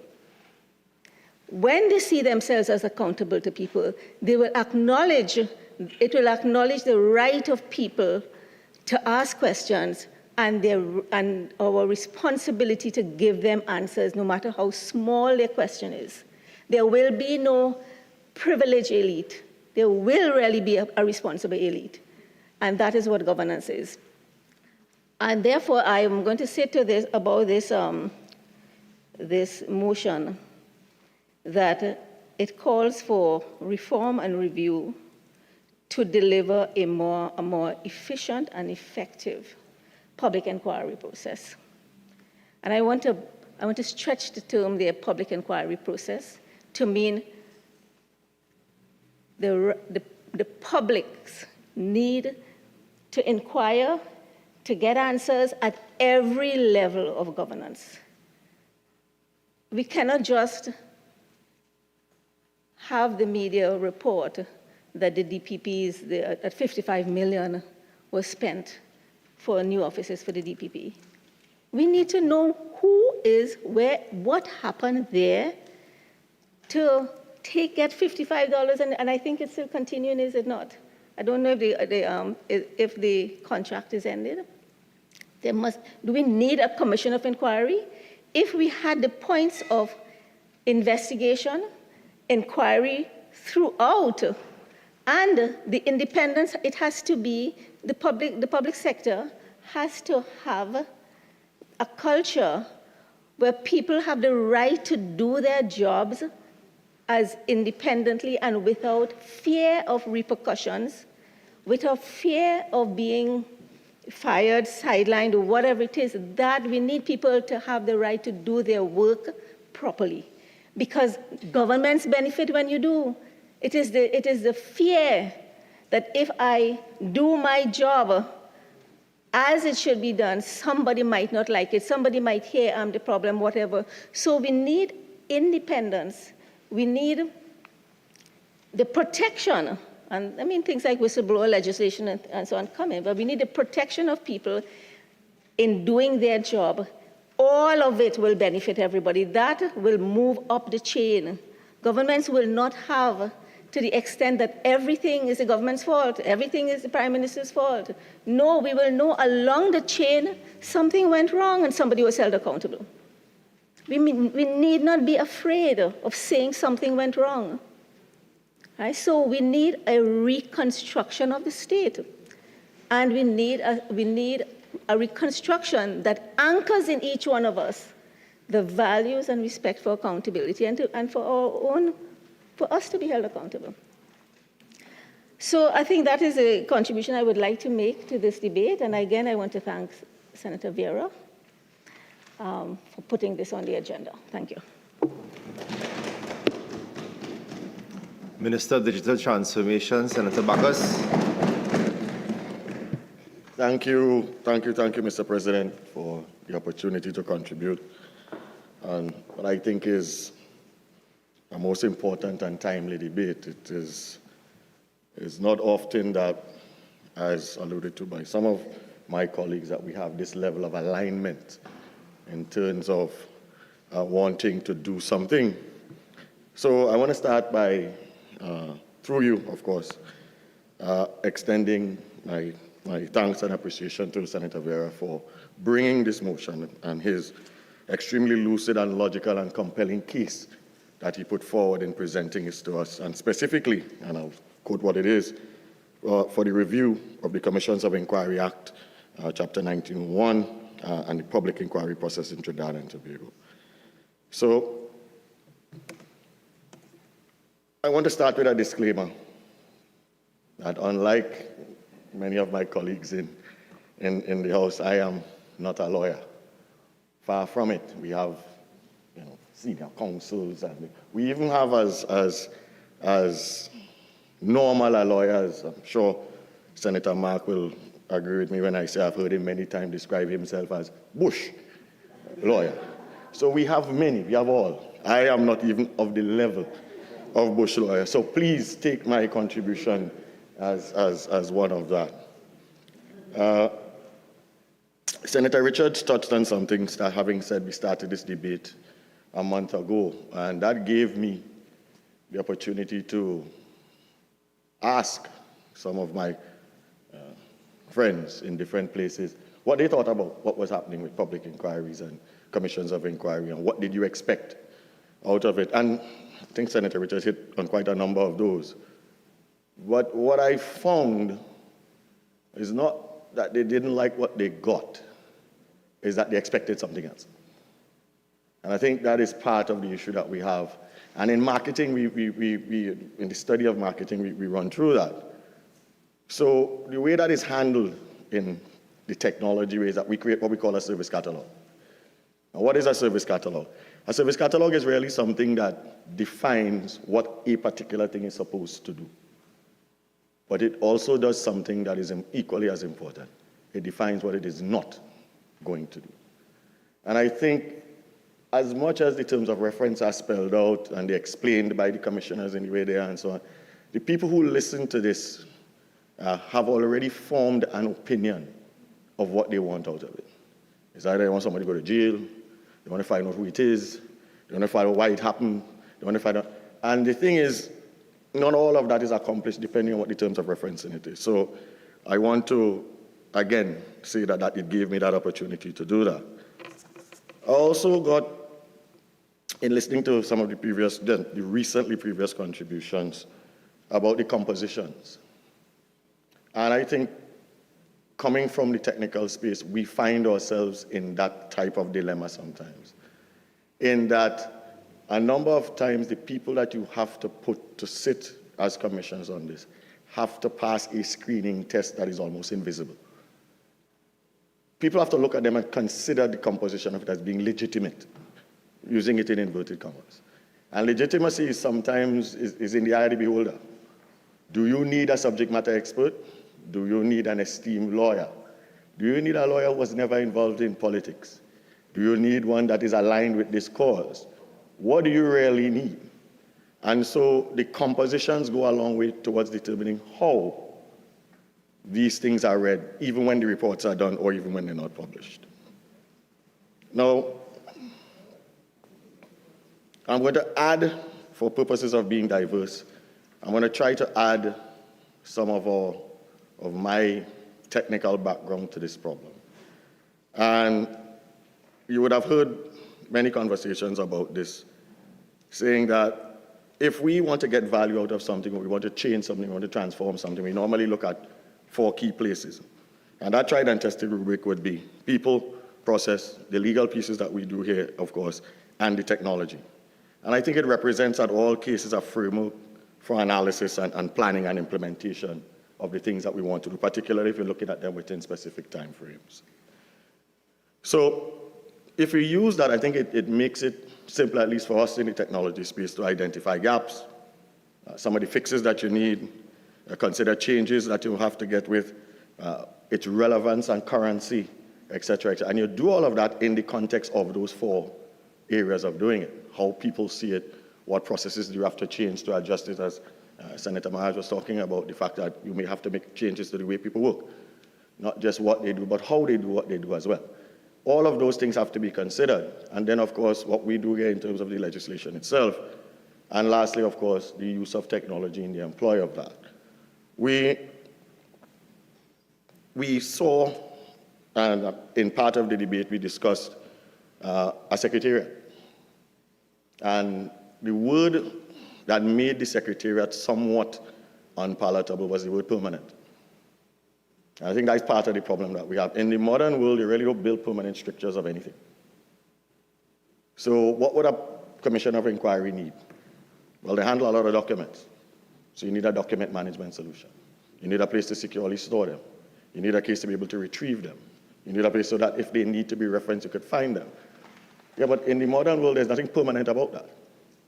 That exists in cloud. We spin it up as you need. It could be 50 people in the inquiry, 10 people in the inquiry, 1 person in the inquiry.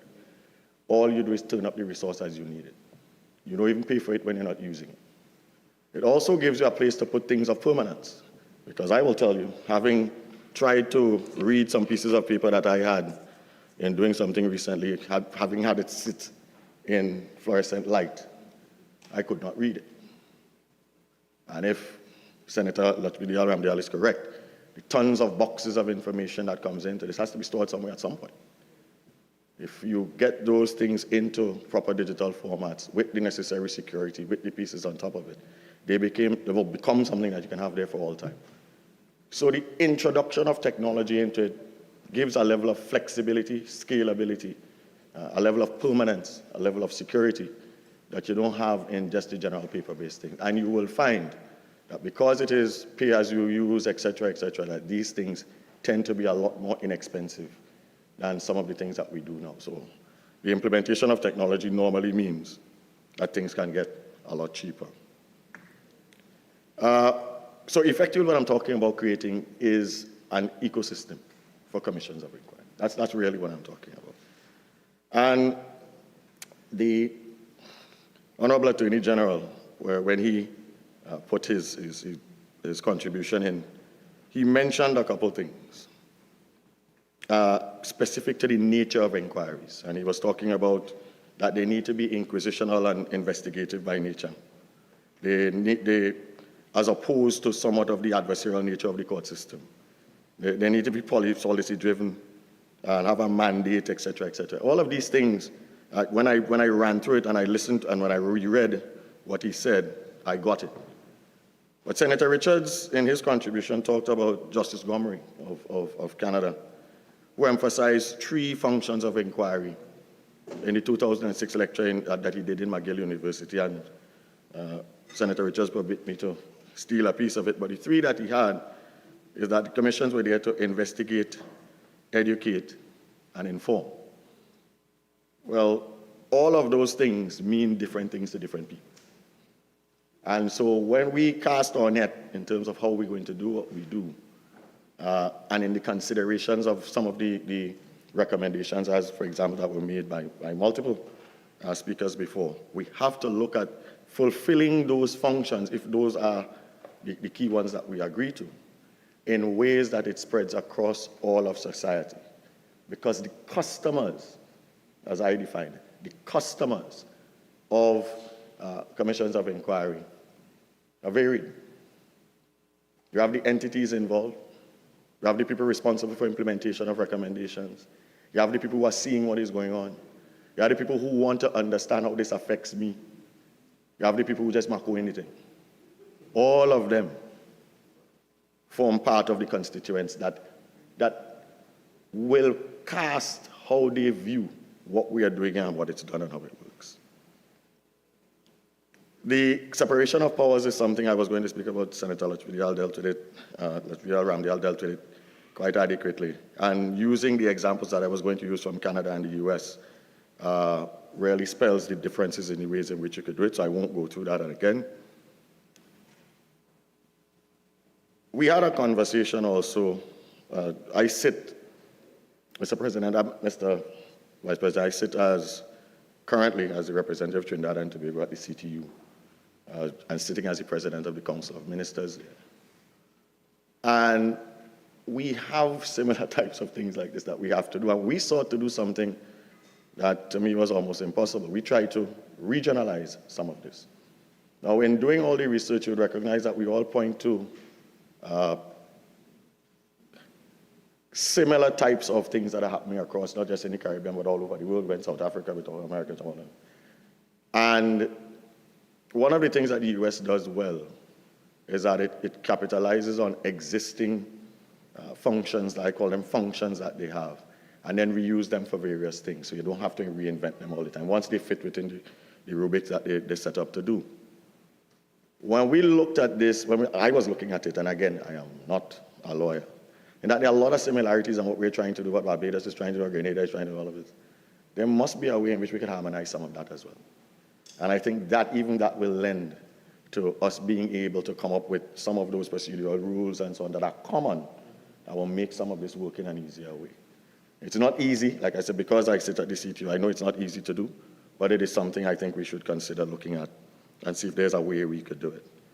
The easiest thing I would have pointed to would have been the Caribbean Court of Justice, but that is not a good example to use because of where we are with that. But something similar, or having a body like that address some of the things that we have to address to this, I think would help.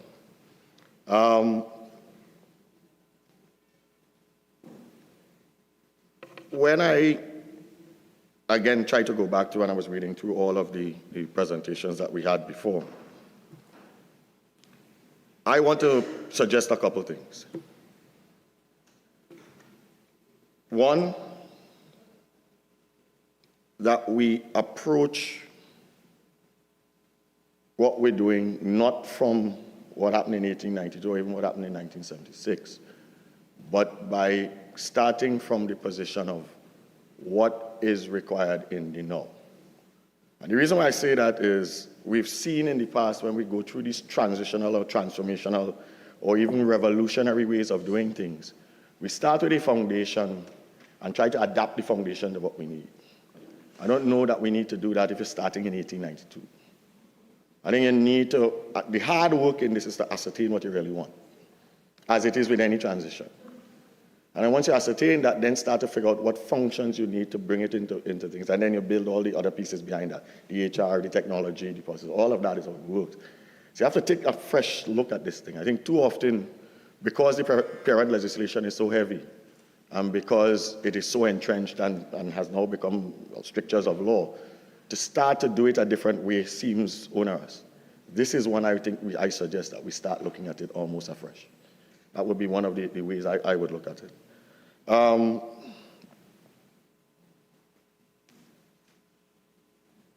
The mechanisms for monitoring, which I think from the examples given, still is something that we need to look at. And while it is not under the purview of the inquiry itself, I think we have to find a way to identify what happens to these recommendations when we're done with them.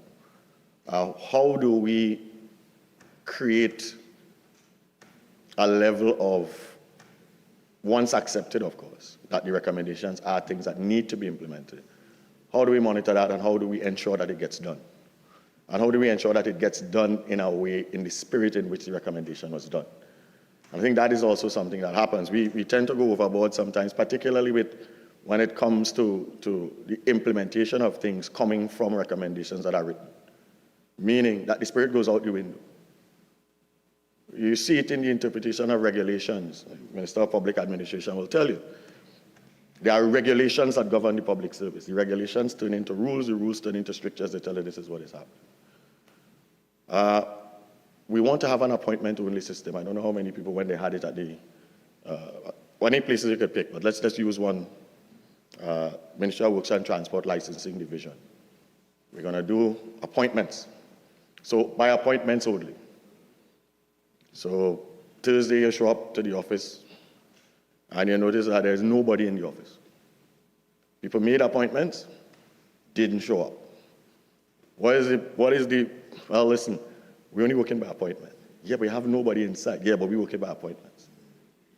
So we're following the rules. We're implementing the rules to the inconvenience of the people that you're trying to serve. This is the danger in some of the things that we do in this particular place. We have to be careful. So how do you monitor common sense in implementation versus what is meant when people write something and tell them to do it? I think that is something we have to, we have to look at when we're going through what we're doing.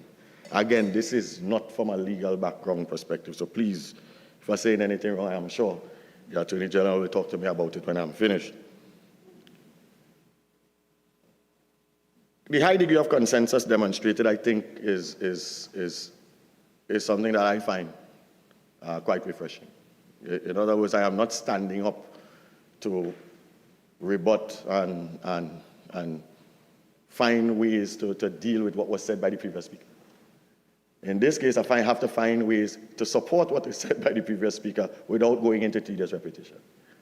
It is refreshing, and I dare say very, very heartwarming to be able to do something like that. And I think it is because this particular topic has generated so much different types of reaction in the public and other domains that if we were seen to be fighting over this, I think it will put even us in the eyes of all own discerning public in a very bad way. So again, Senator Vieira, my congratulations and thanks for bringing this thing in the way in which you did.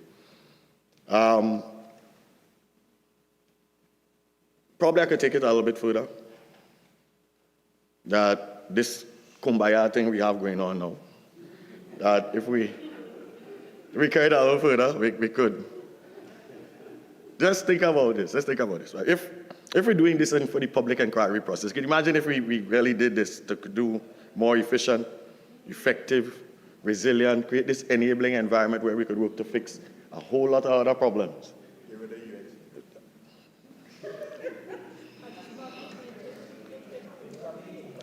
I am pleased to align, Mr. President, I am pleased to align myself, very pleased to align myself with the views expressed by Senator Vieira, the Attorney General, Leader of Government Business, other senators, members of the independent bench, the opposition, and I'm sure my colleagues to come.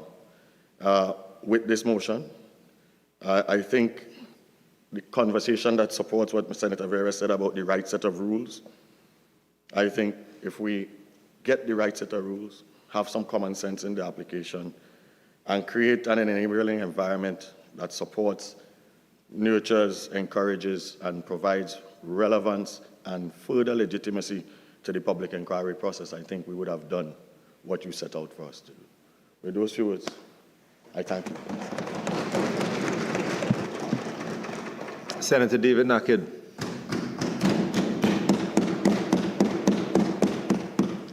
In the name of God, the most gracious, the most merciful, thank you, Mr. Vice President, for what will be a very, perhaps my briefest intervention. Of course, we agree, and this might be the end of the Kumbaya moment. Of course, we agree with this excellent motion brought by Honorable Senator Vieira.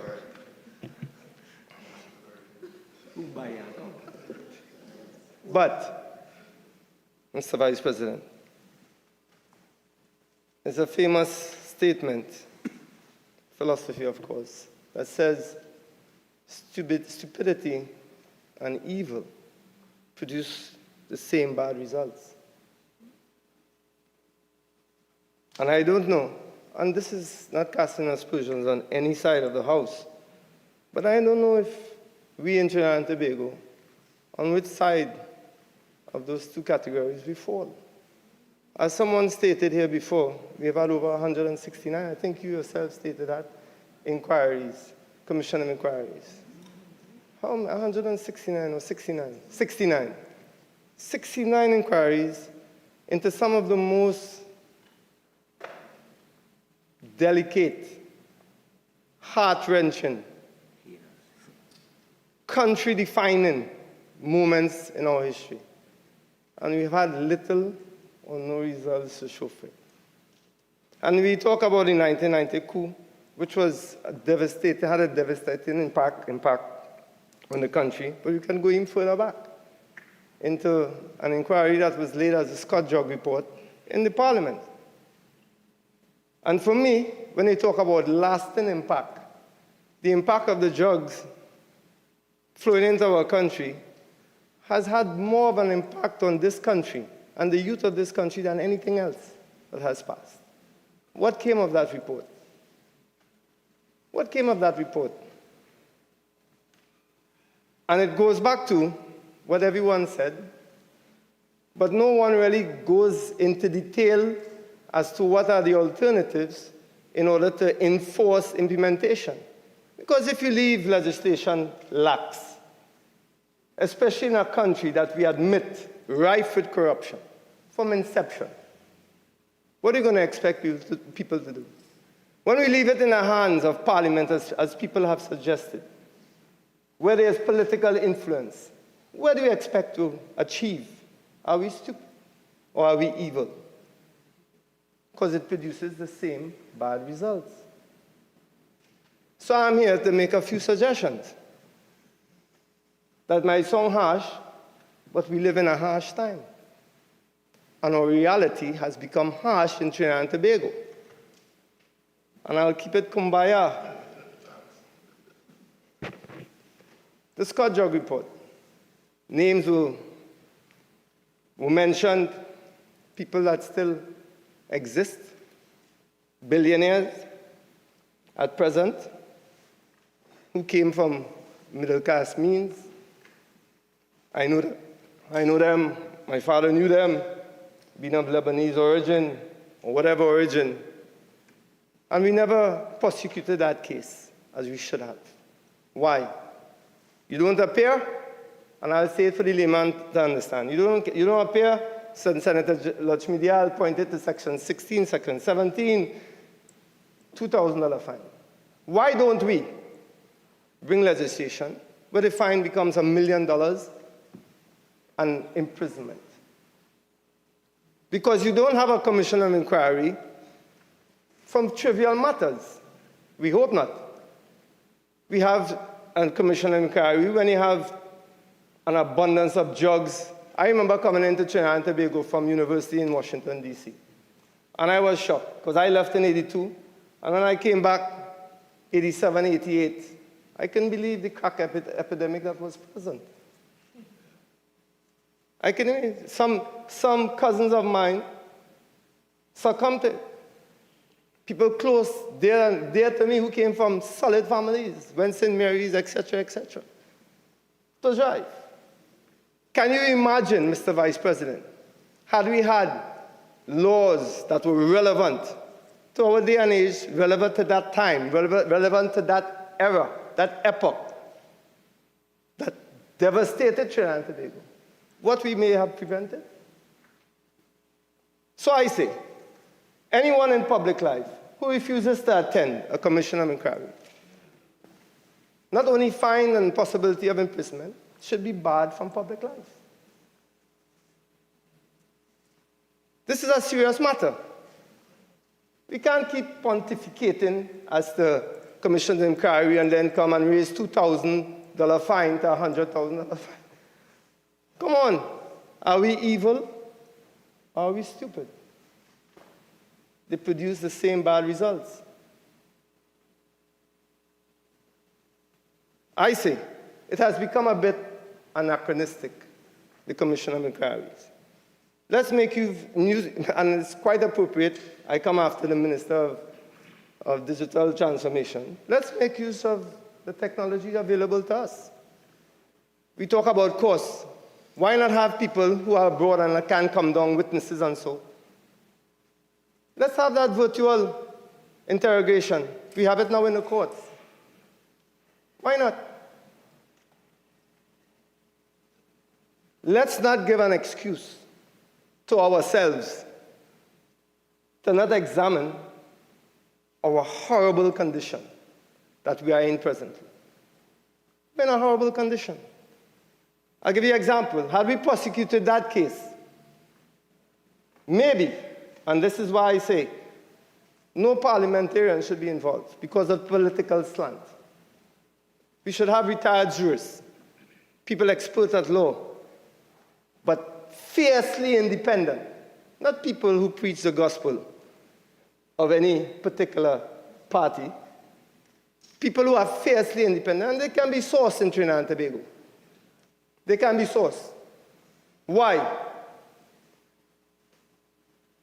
The number of cases which I have followed of child abuse at homes, in particular, a case that I followed since I was in university, since I was coming back and writing in the Express editorials and so. Until now, if we had fiercely independent people prosecuting for a commission of inquiry, we would have examined the case of Akil Chambers. Imagine what that would have done for our country. Imagine that stain on the conscience of this country until now.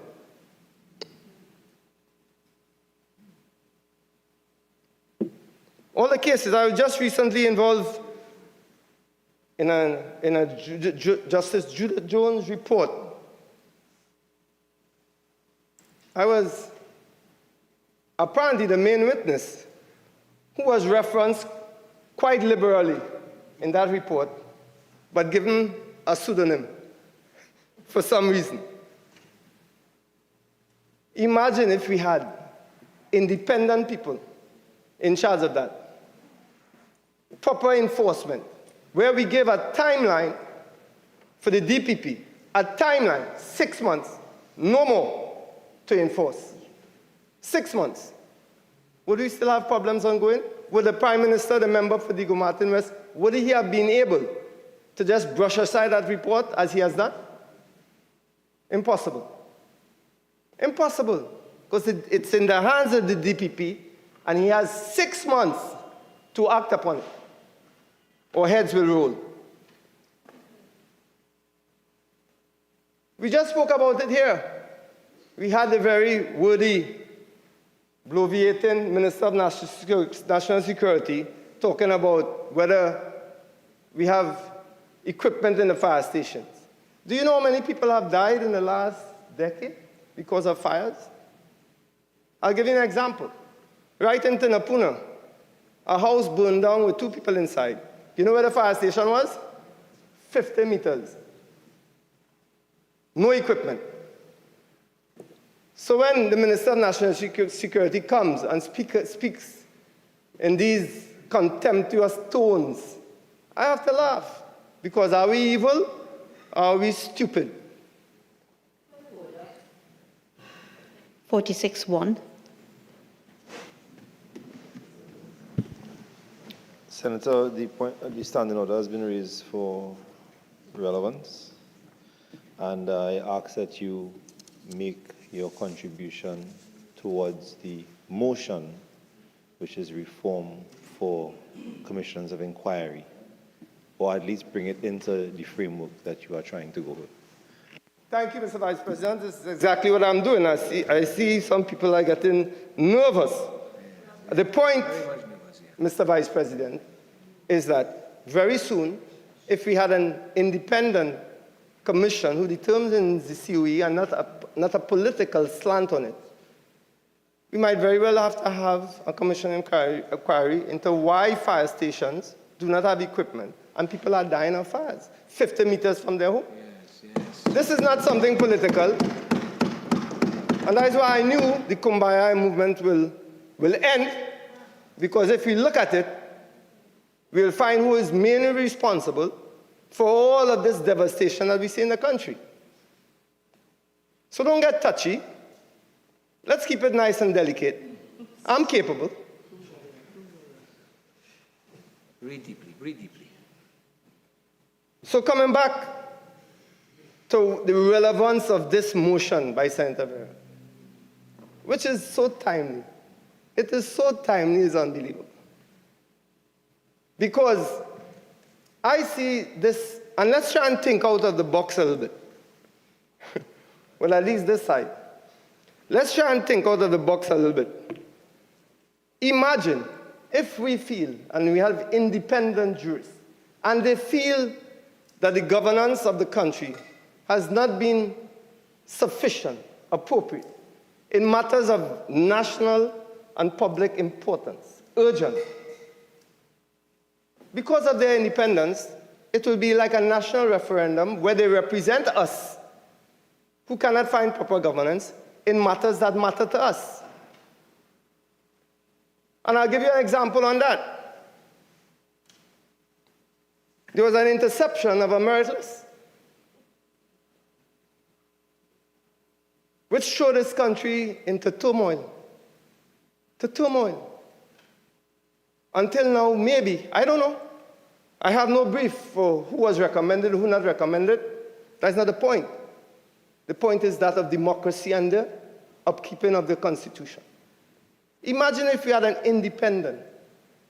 We may have had an inquiry into that to see who intercepted that merit list. Well, someone admitted it, and what were the consequences of that? These things, Mr. Vice President, fracture, if not breaks the psyche of the people of Jayanti. It breaks us slowly. 1, then 2, and 3. We've had 69. Many of them unattended, unenforced, brushed aside. So when we think that's, there's some result of it, no one needs to look further than ParlView, Commission of Enquiry. Where are we with that? We cannot continue to be either evil or stupid because it produces the same bad results, where our country finds itself with little or no value from the government. Little or no value. And that's where we come to. So I said I would not be long, but somehow when I get up to speak, and I have this side in front of me, I find things to talk about.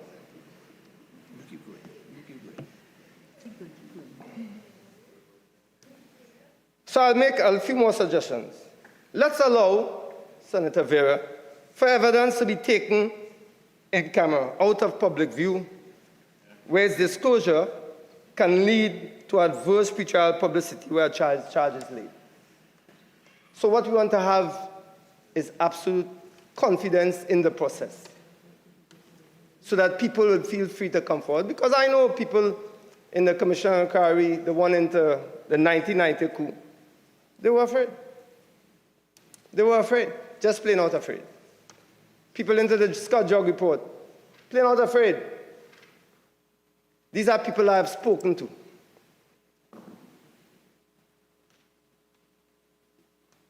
Trinidad, in my opinion, Senator Vieira, Mr. Vice President, to Senator Vieira, through you, it's too small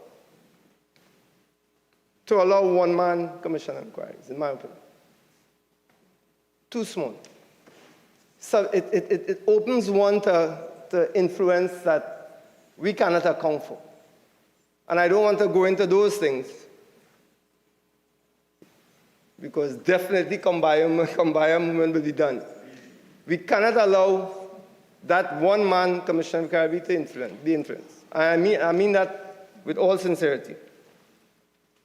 Because what happens if that chairman dies before the conclusion of the inquiry? What happens? We have to go through it again, find a new commissioner. You see, these are things,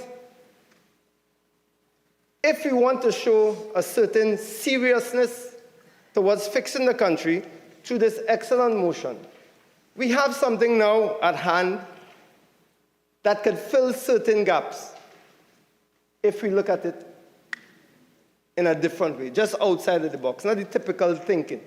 just come and put a few amendments and so. We have to look at this as probably something that could cover our lack of prosecution of white-collar corruption that inevitably destroys the fabric of society.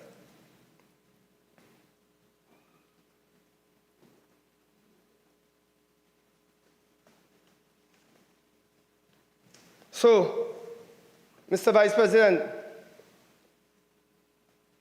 in encapsulating basically what most people believe, that this is a motion that serves us well and that will serve the country well if we tighten.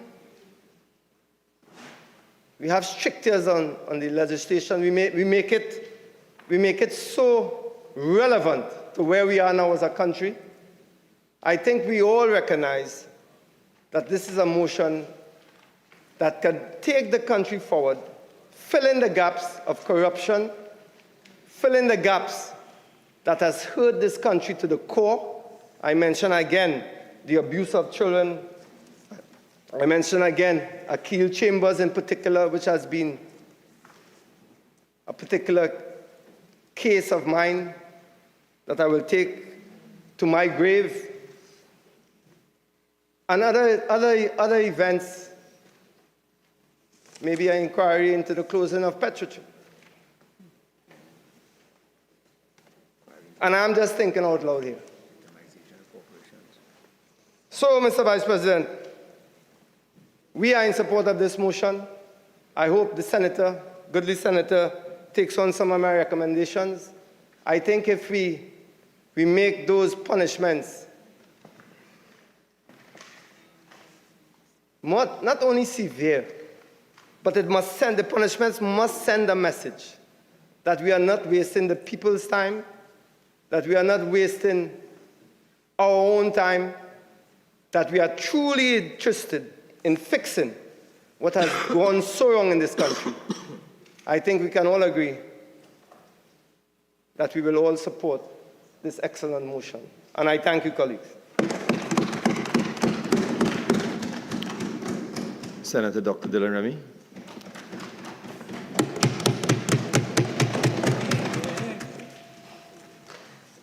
Thank you, Mr. Vice President, for allowing me to make a brief contribution to this motion piloted by Senator Vieira, which I think is I agree with the other speakers who would have gone before that it is timely. There are lots of points that have been made already that I had in my jottings that I would have made, but I want to address a few issues here that I think I should have a say on.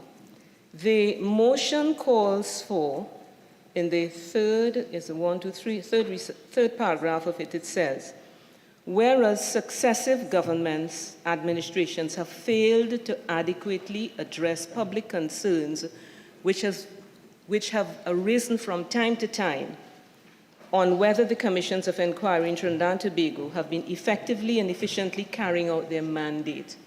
And I think we agree that this issue that we are facing here, it's not a partisan one in terms of any specific government that have failed to, but successive governments that have failed to address the concerns.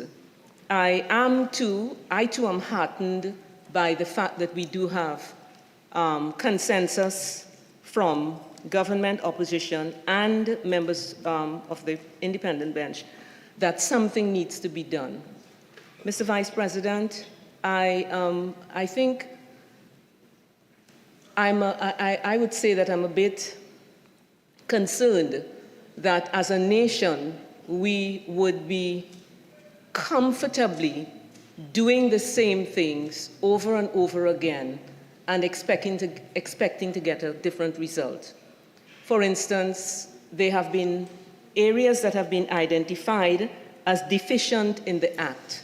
Not now, but years ago, for instance, that the summoning of witnesses that if someone does not want to come, as Senator Lutchmedial pointed out, the fine is $2,000, and therefore the person just does not turn up.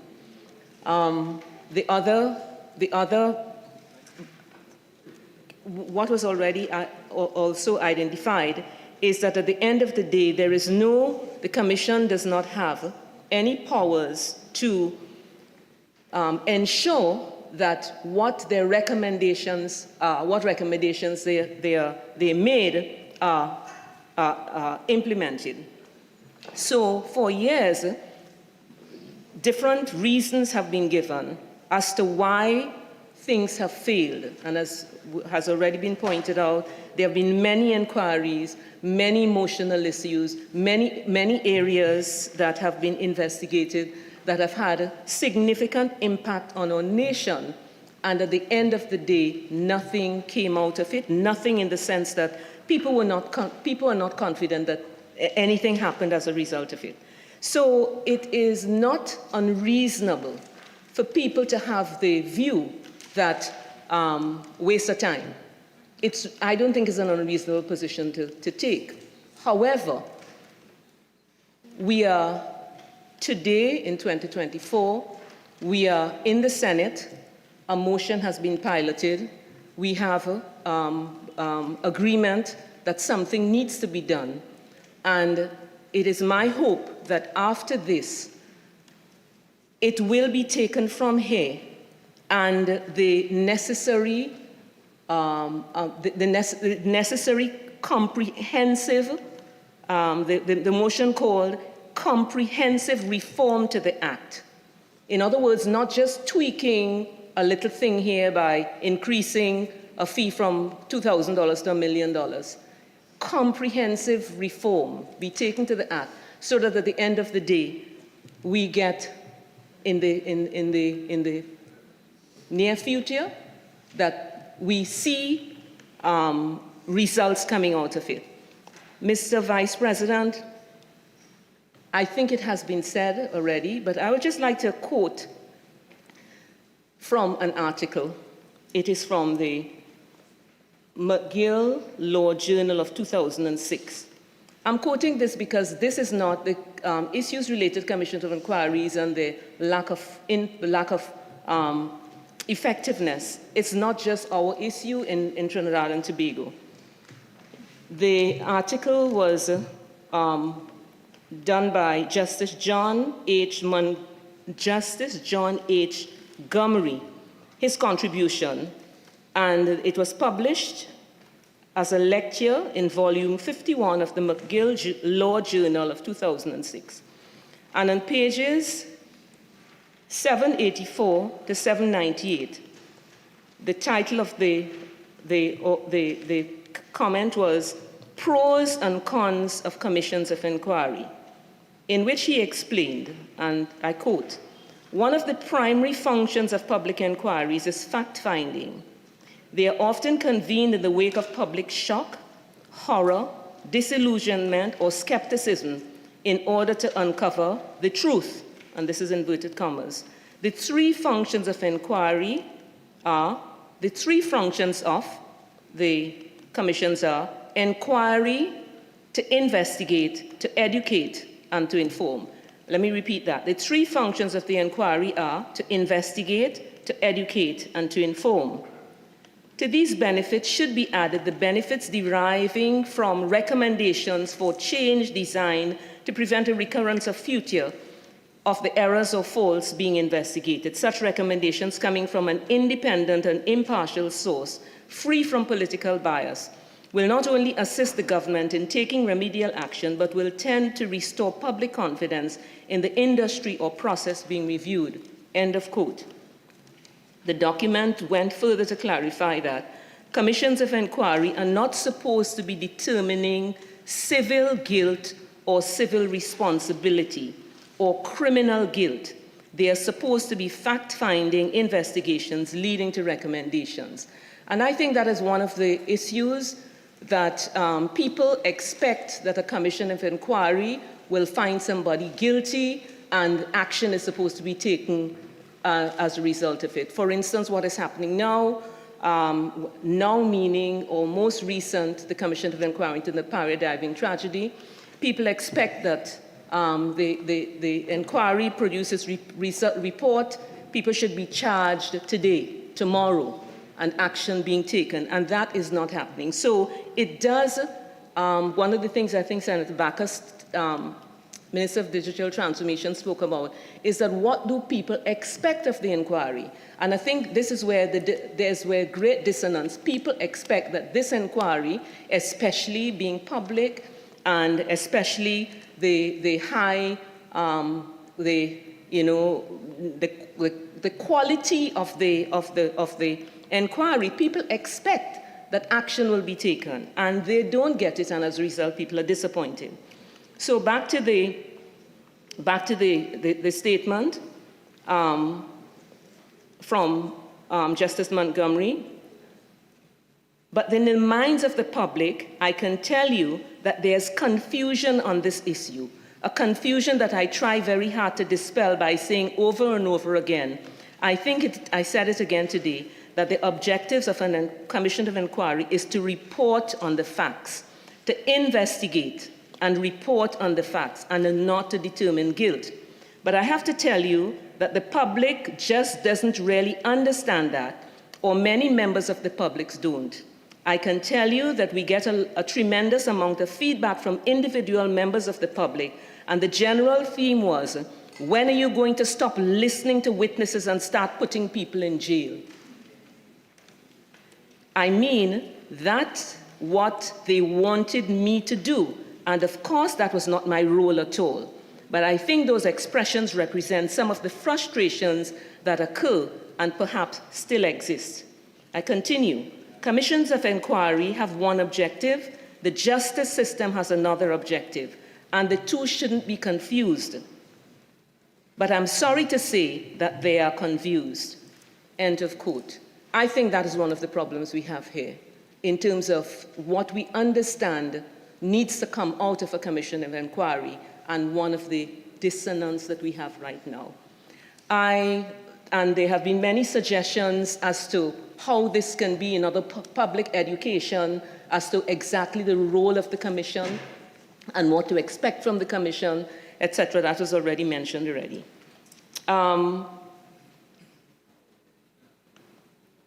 Mr. Vice President, the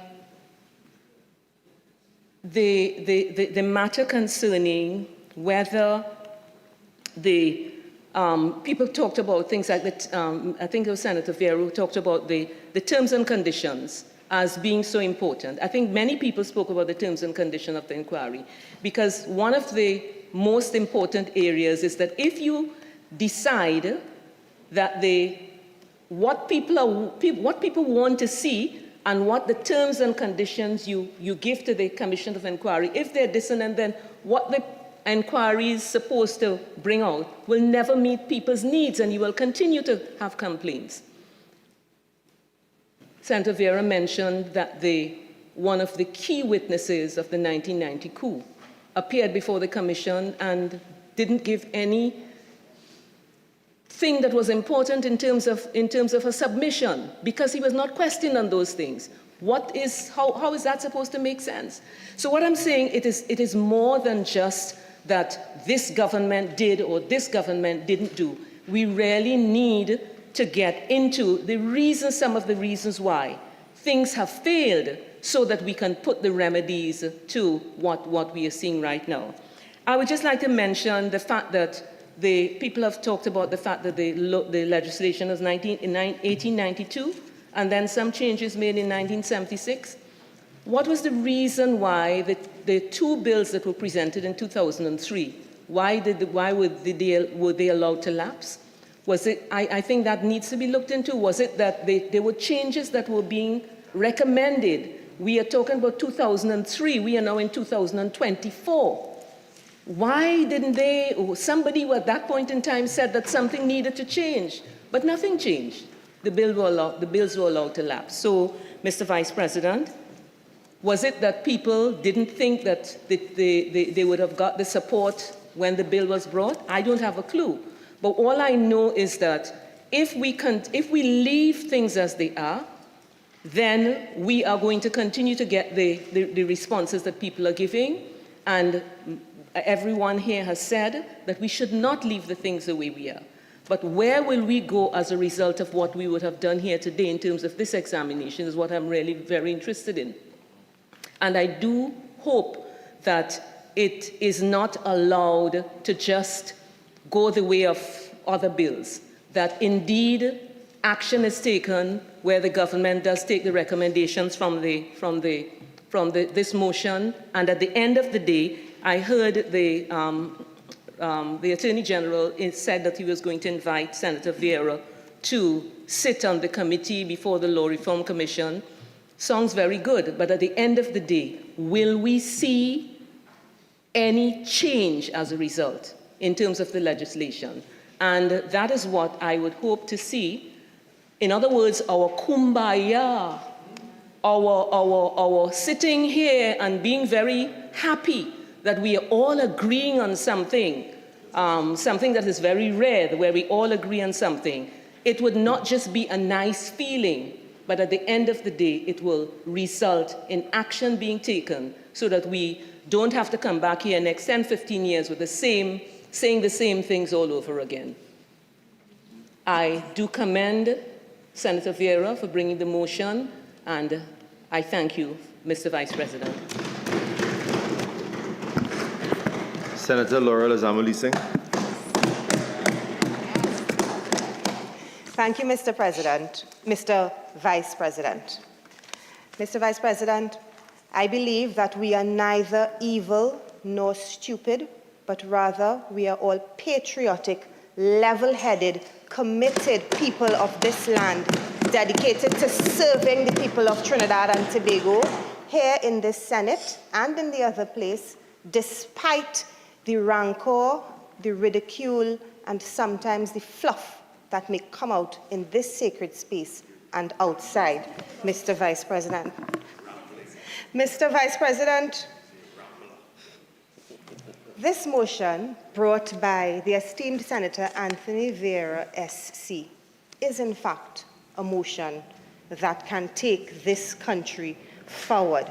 Permit me, please, to take just a minute to highlight key words that came out of the motion as written and presented in the Senate, and I want us to reflect upon these words throughout the remainder of this debate. In this motion, it speaks to the Commission of Enquiry being a tool for social investigation and for addressing matters of public concern. It speaks to the notion or the perception that successive governments have failed to adequately address public concerns or effectively carry out the mandate of the Commission. And then the motion calls for it to be resolved that there is a review of the Act of Parliament and a review of the public inquiry process so as to improve the efficiency and effectiveness of the existing legislation.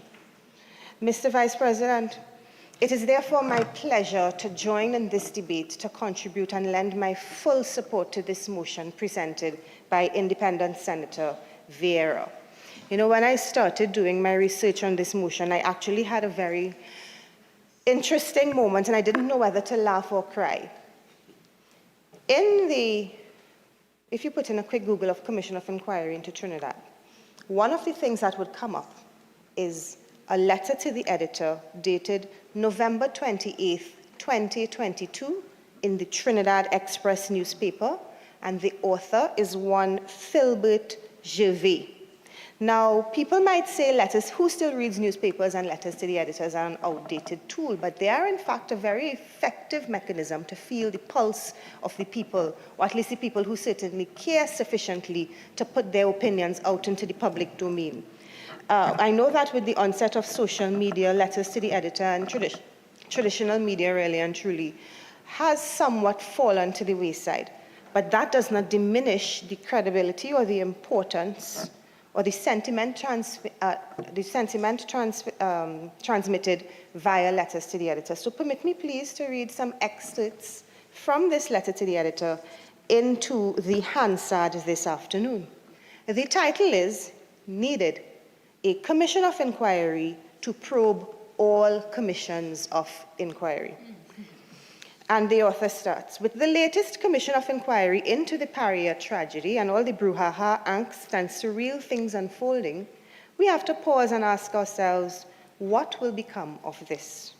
There have been several commissions of inquiry over the years formed to probe and gather facts, truths in cases of alleged improprieties, misconduct, and serious criminal behavior.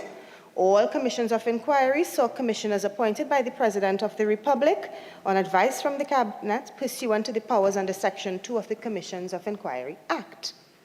Has anyone paused and asked the status of the recourse taken after the findings of these commissions of inquiries? Have the taxpayers gotten value for money? What has happened after all these COEs? We may need a commission of inquiry to investigate the outcomes of every commission of inquiry formed. And the author continues to go down memory lane, and he lists more than six. He lists 8 historical commissions of inquiry in Trinidad and Tobago. And he ends in a very Trinidadian way, whether he was being sarcastic or humorous or downright fed up, said, the government of the day should think about setting up a commission of inquiry to investigate and probe the state of all of the former commissions of inquiry. And Mr. Vice President, this ties very, very nicely into exactly what we are debating today. So this is not just a motion brought up on the whim of Senator Vieira. It is a very real sentiment that permeates the national population. And it is a conversation, whether or not we are aware of it or whether or not we want to accept it, it is a conversation that is happening in the public space. Many of the presentations today and last month have been very outstanding insofar as the content and the recommendations. But the one thing that stands consistently is the fact that the outcomes of the commissions of inquiry are simply notes and reports without action. And at the end of the day, it really is a matter that the people want, or dare I say, demand action. Senator Maharaj, I believe, referred to, I could be misquoting the senator, I could be referencing the wrong senator, but one speaker spoke about basically wanting a pound of flesh from the managers who, Senator, I mean, it may not be you, who were the people who appear before the commissions of inquiry. And it has to be beyond wanting a pound of flesh. It has to be that there's tangible evidence put forward before the commission of inquiry. It has to be that when the report comes out and the findings are concluded, that a decision is taken and action is taken to ensure that nothing of the like happens again. I believe that is what the Commission of Inquiry should really be. So this then takes me, therefore, back to our commissions of inquiry in Trinidad and Tobago. One of the first commissions of inquiry in Trinidad and Tobago, Mr. Vice President, was in, coincidentally, 1892, which was a judicial inquiry commission. And it was a commission issued under the Trinidad and Tobago Ordinance number 2 of 1892. And it was an inquiry into charges against the senior puisne judge and the administration of justice in the colony, 1892. Here we are in 2024, governed by almost the exact legislation that would have been prescribed in 1892. What did Trinidad and Tobago look like in 1892? Not one person here can actually bear testimony to that. We know, for instance, that air condition was not a thing. We know, for instance, that smartphones and apps and WhatsApp and ChatGPT and things of that nature would not have been a thing. We might have still had firelit street lamps. I don't know. I really don't know. That's well before everyone in here, well before our time. But most importantly, what did our systems of governance look like? We certainly would not have been an independent nation. We would have been still a colony.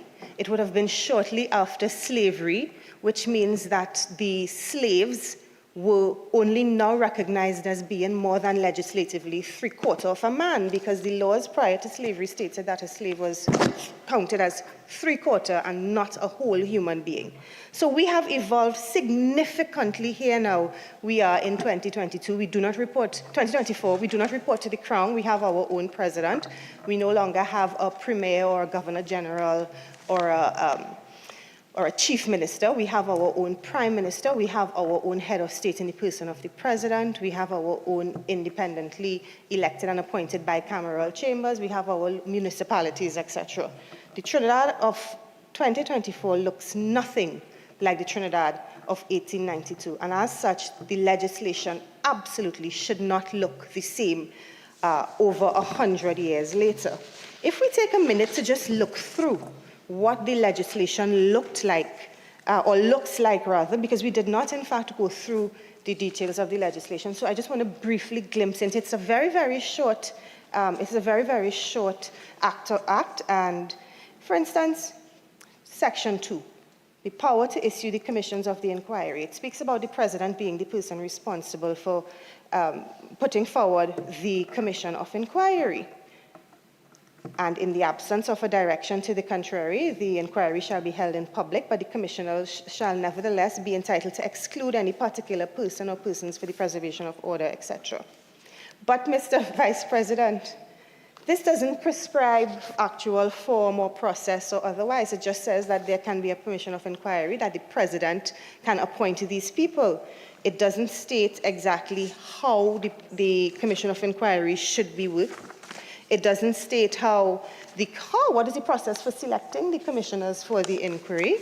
It does not state, doesn't state the numbers of persons. It said it can be one or more. We have heard extensively throughout, and this refers to Section 6 now of the Act, the President may appoint a secretary to the sittings. And then lower down it speaks about the secretary has to be paid out of money from the Parliament, out of Section 14. And if we were to have, and this therefore leads to a loss of institutional knowledge, because if for each commission of inquiry you bring one person here for this commission, one person here, and then there is no real precedent set for us to reference for subsequent or successive commissions of inquiry. In Parliament, we have a very robust parliamentary staff working here. And without the parliamentary staff, we would stand up here and really have a grand old time doing what we want, how we want, lahaying, and being good Trinidadian people who just like a very good time. But there's structure and order, and therefore the Parliament turns out to be one of the most effective spaces in Trinidad and Tobago for the work of the people of Trinidad and Tobago. Similarly, should a secretariat be established, this would be a space where there is order, where there is institutional knowledge, where there is consistency in the execution, and where there's a space where you can reference things as to how processes should be. And so, Mr. Vice President, we go to Section 9 of the Act, and it says, commissioners acting under this Act may make such rules for their own guidance and the conduct and management of proceedings before them. This basically means that we could do what we want, how we want, why we want. And I want us to go back to that judicial inquiry that I referenced just now from 1892. Now, if we're doing a judicial inquiry into a senior puisne judge and the administration of justice in the colony, under these laws, this is fresh out of slavery, under these laws where we're talking about commissioners can make such rules for their own guidance and the conduct and management of proceedings before them. And I cast no aspersions against commissioners past or any future commissioners, but really and truly, given the time that they were living in under colonial rule and the Crown was in charge, and whoever would have been, if somebody brought up a case against the puisne judge certainly, most likely, was not a local person. Therefore, who did this benefit? Who did this legislation really and truly benefit back in 1892? Was it just to pacify the public, to ask them, to say, well, look, you asked for this, here, take it. It reminds you of Jesus, crucify him, here, take him. When Pilate says he washed his hands off of this Take him, take him. So similarly, who was this really set up for? Was it really set up to bring clarity and results and penalties and a change in behavior? Because there's no point in doing things if there's no learning and change in behavior afterwards. Senator Dr. Dillon-Remy referenced the 3 points, but he didn't speak about the change afterwards that the professor from Montgomery spoke about. He talked about to educate, to inform, and the other one, but it never said what the actions going forward should be. And I think that is one of the critical things that we really, really need to look into as we continue with this discourse on this motion presented by Senator Vieira. And of course, we have, I do not wish to belabor the point about the $2,000 as a penalty, but that really is pretty much absurd and almost laughable at this point in time, because $2,000 back then may have been a significant amount of money, but right now people could put $2 million in a box and just rest it somewhere, and it's easy peasy, pittance and cents for some people. And so, Mr. Vice President, we really, really need to revisit this, because this is not relevant. This law, in my humble opinion, is not at all relevant to current times right now. Mr. Vice President, we talked about the legislation and I just want to reiterate that the legislation, we have to take into context purpose, form, construct, and most importantly, the impact. A short while ago, a few of us many of us, including you, Mr. Vice President, but not to bring you into the debate, attended the presentation, the masterclass on data and statistics for decision making. And one of the terms coming out of that masterclass was data justice. And data justice speaks to fairness in the way people are made visible, represented, and treated as a result of digital data. And data justice is necessary to determine ethical paths through a data-filled world. And Mr. Vice President, similarly, there needs to be some sense of justice coming out of the commissions of inquiry, and it cannot just be a report laid in Parliament. There has to be some way to ensure that it is fair, visible, people are represented, and issues are treated with, Mr. Vice President. And the whole notion of justice is critical to what the commissions of inquiry set out to do. It is always somebody or some team or some people, some group, some interest group seeking out interests and justice for some situation that may have felt to have been an injustice set upon an individual or a group. And we know that the scope of commission of inquiries varies incredibly from any end of the spectrum. And so we must keep in mind that there must be the outcome, there has to be some form of justice. And so, Mr. Vice President, I do not wish to belabor the debate any further, but I just wish to commend this motion brought forward by Senator Vieira, who continues to distinguish himself as a really, really civic-minded human being in every sphere and in every attempt. He always comes here with constructive things, which is reflected, not to digress, which is reflected very often in joint select committees. If you look at the comments of people watching the live stream, you would see they talk about Senator Vieira bringing these very sensible things forward. And so this is something continued in your good stead to bring really good governance to Trinidad and Tobago. Non-political, of course. Sage wisdom, that is right. Very sage wisdom. Not evil and absolutely not stupid. And so, Mr. Vice President, I want to reiterate the words of my Prime Minister, where he says that this government is not afraid to take decisions to act in the best interest of this country. The Attorney General has given the commitment in his presentation, in his response to you last month, where he said that he would like to invite you to sit with the Law Reform Commission, and I think you would represent the views articulated here very, very well when that does in fact take place. You said Senator Vieira, said in his presentation that this has to be a holistic reassessment of both the law and process. And as I close, I wish to endorse that sentiment. I wish to endorse the sentiment that as we discuss these commissions of inquiry, that they are not necessarily more heavily weighted on the adversarial side, but more on the inquisitorial side. And so I look forward to when this legislation, the amendments to this legislation, in fact, come forward as a result of this motion here. I look forward to when the national population can breathe a sigh of relief that the government is committed to ensuring that wrongs are righted.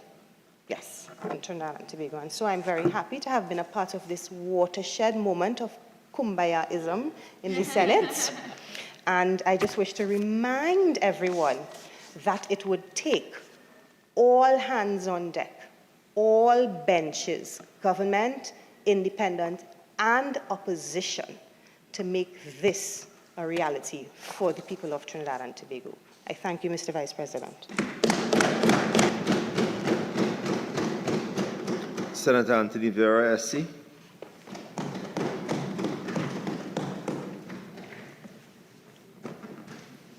Thank you, Mr. Vice President.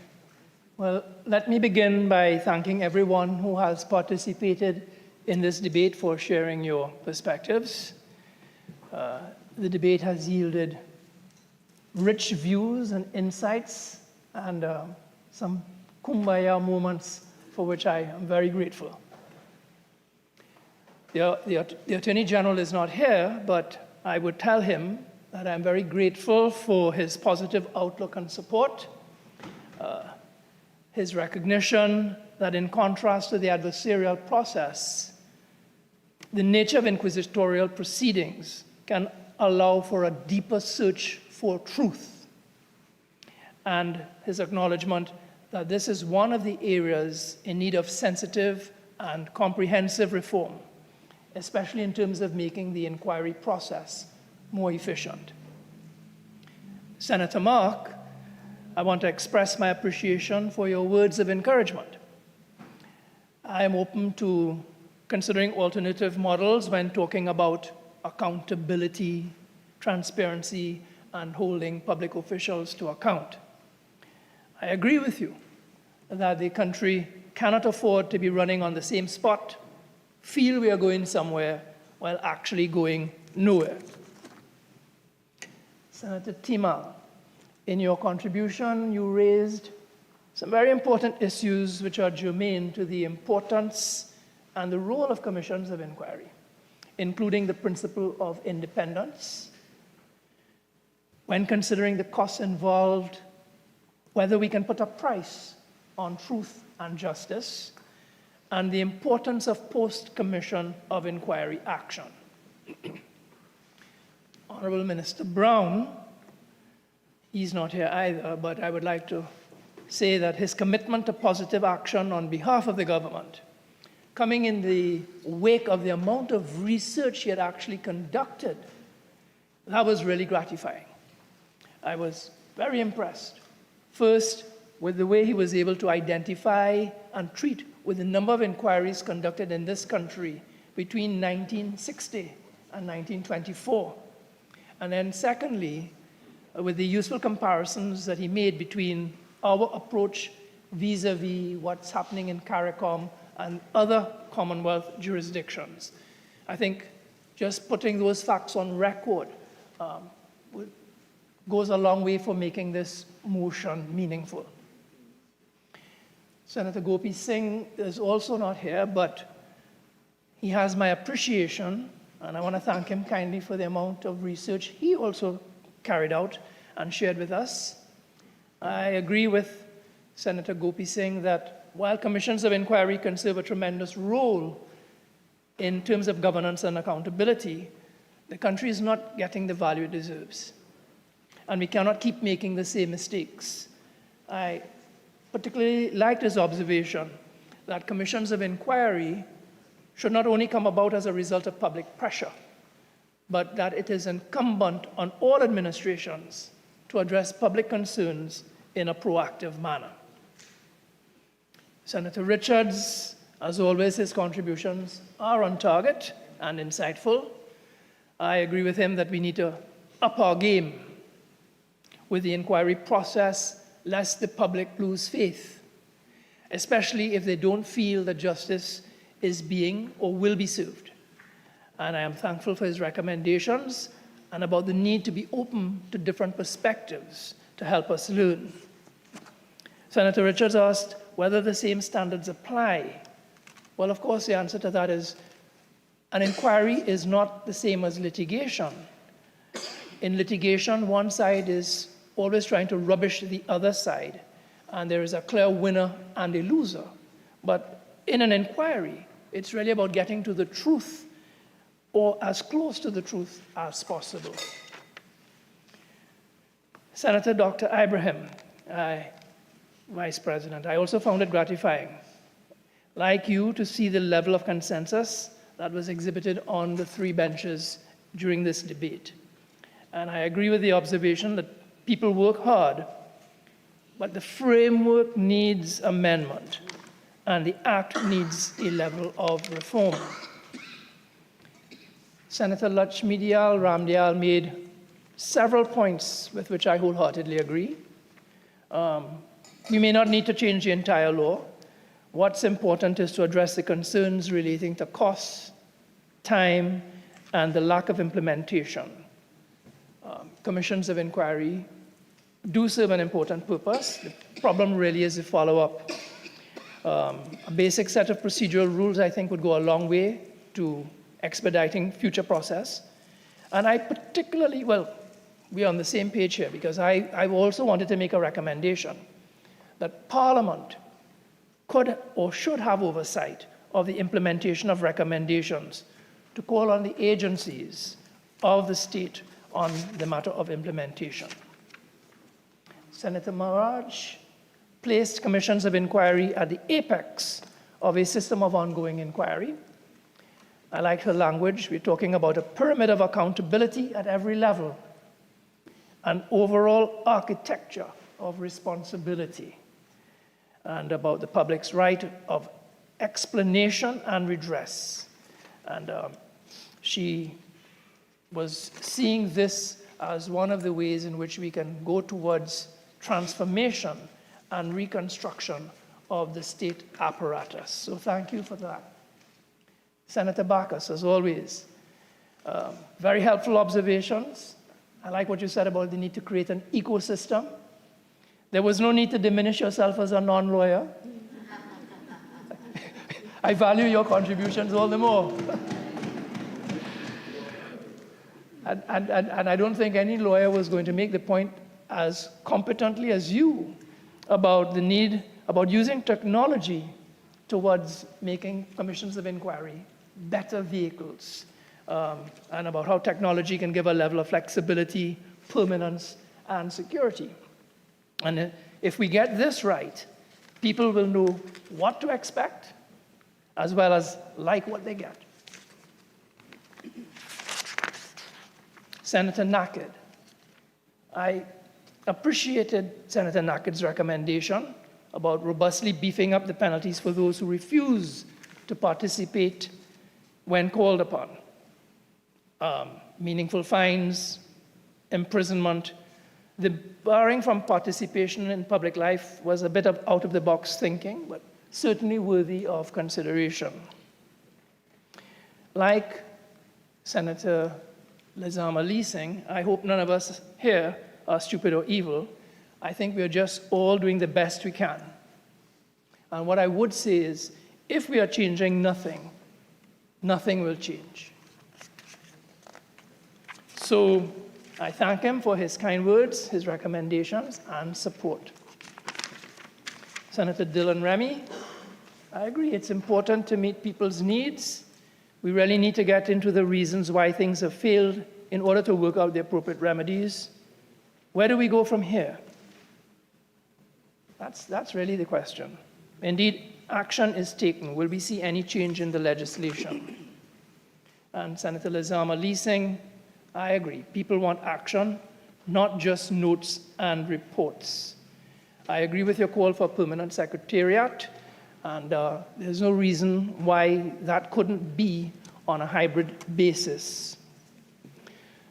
Now, so thank you all for your contributions.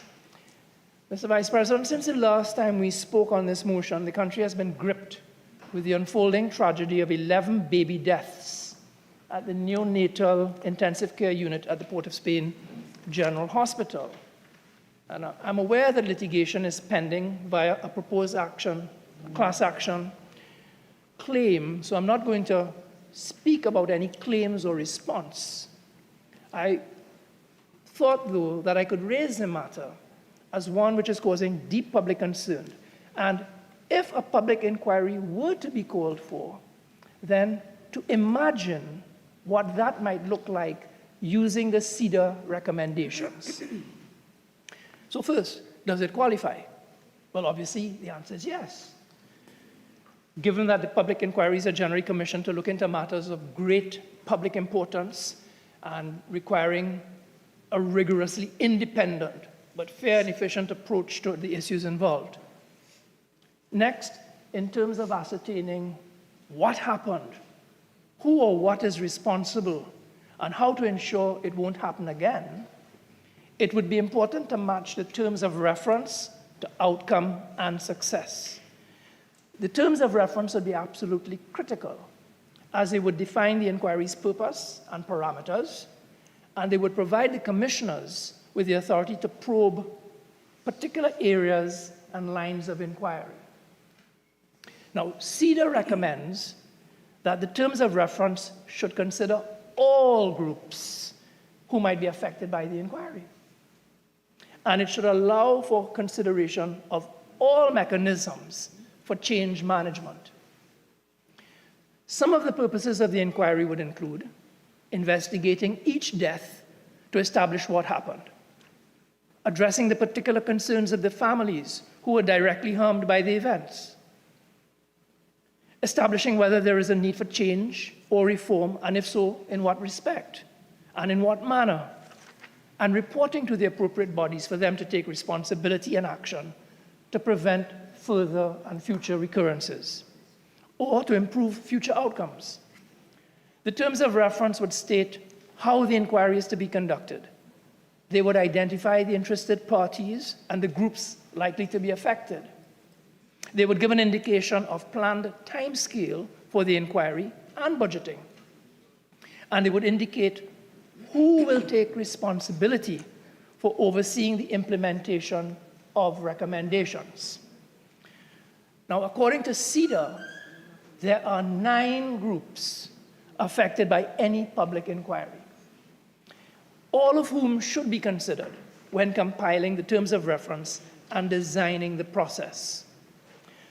So these 9 are the government, the victims, those in responsible position, direct witnesses, experts who may draw inferences and conclusions, the professional community, oftentimes it's legal, but in this case it would be medical, communities of interest, the media, and the wider public. And central to the remit for a successful inquiry, as we have heard, is the need for independence, objectivity, and fairness in relation to both the subject matter and the people or organizations involved. So in this regard, selection of the appropriate commissioner or commissioners whose manner would support these qualities is always critical. Process management should also allow for the venting of emotions. So to paraphrase the CEDA guidelines, there is always emotion involved because emotion is intrinsic in matters of public concern. And sometimes this can be intense due to the fact that victims will be involved in the inquiry process. And further, when dealing with emotions, it is important to note that they don't only occur when the witness is giving evidence. They're occurring before, they're occurring while the witness is watching evidence being given. Just listening to the inquiry can be very distressing. So it would be important for the chair of the inquiry to have the means to be able to direct victims and members of the public to appropriate resources and support groups at times other than when formal evidence is being given. Public inquiries should avoid the image of a mock trial. They're not trials. And of particular importance, and this is one of the things that I liked in the CEDA recommendations, of particular importance is the need to ensure that the inquiry respects the public interest. Because one of the key purposes of an inquiry is to alleviate public concern over an event by investigating it appropriately and making recommendations. So public engagement is important. And this goes beyond just making the inquiry room open to the public. CEDA recommends that thought must be given on how to create active public engagement. So, for example, prior to the terms of reference even being drawn, there could be a call for comments from the public. And with a view to determining the most pertinent questions and what the public sentiment is, data could be gathered using surveys, focus groups, and citizen juries.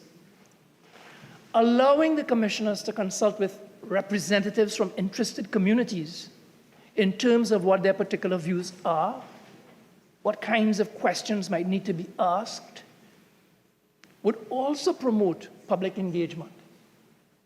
What about having a public panel as a sounding board, or using a focus group to consider the evidence of the inquiry and to assist the commissioner, or having an advisory panel from a major stakeholder group such as the affected families to be consulted on the inquiry process and the areas to be highlighted?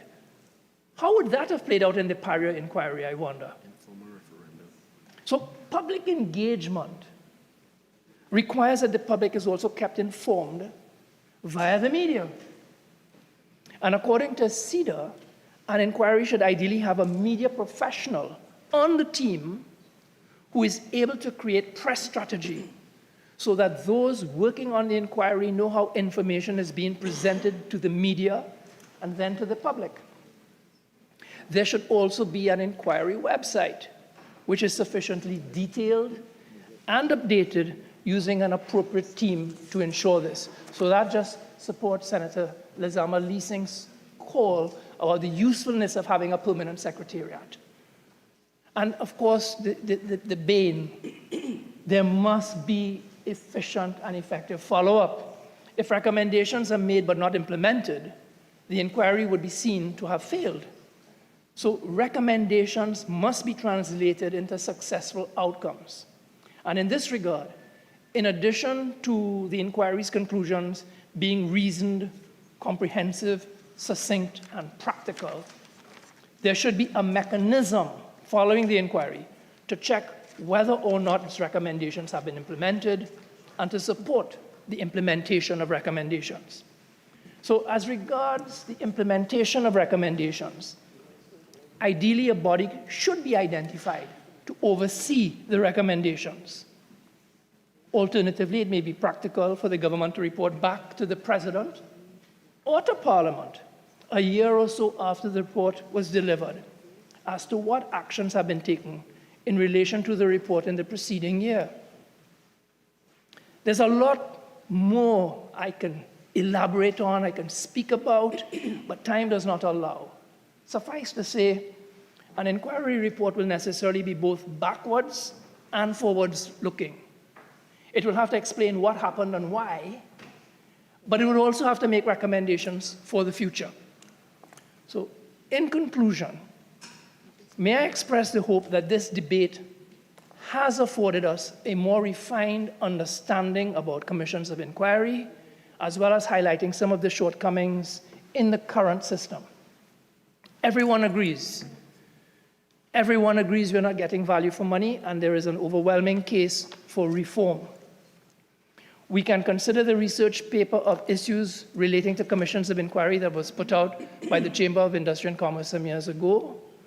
We can consider the guidance for chairs and commissioning bodies put out by the Center for Effective Dispute Resolution, CEDA. Certainly, we should look at what's good elsewhere and use it to our advantage. But when doing so, however, it behoves us to remember that the ultimate test of any reform is not only the effectiveness in eradicating defects, but also its discriminatory preservation of what is good and valuable. So in the event, we may not have to jettison commissions of inquiry at all. This is really about reimagining them and making them work better, refreshing rather than completely overhauling the system. This debate, Mr. President, this debate shows that we can collaborate to create change. Mr. President, I beg to move. Honorable Senators, the question is, be it resolved that this Senate call on the government to review the Commissions of Enquiry Act, Chapter 1901, and the public inquiry process in Trinidad and Tobago with a view to effecting comprehensive reform of the Act and thereby improving the efficiency and effectiveness of the public inquiry process. Those in favor say aye. Those against say no. I think the ayes have it. The motion is carried.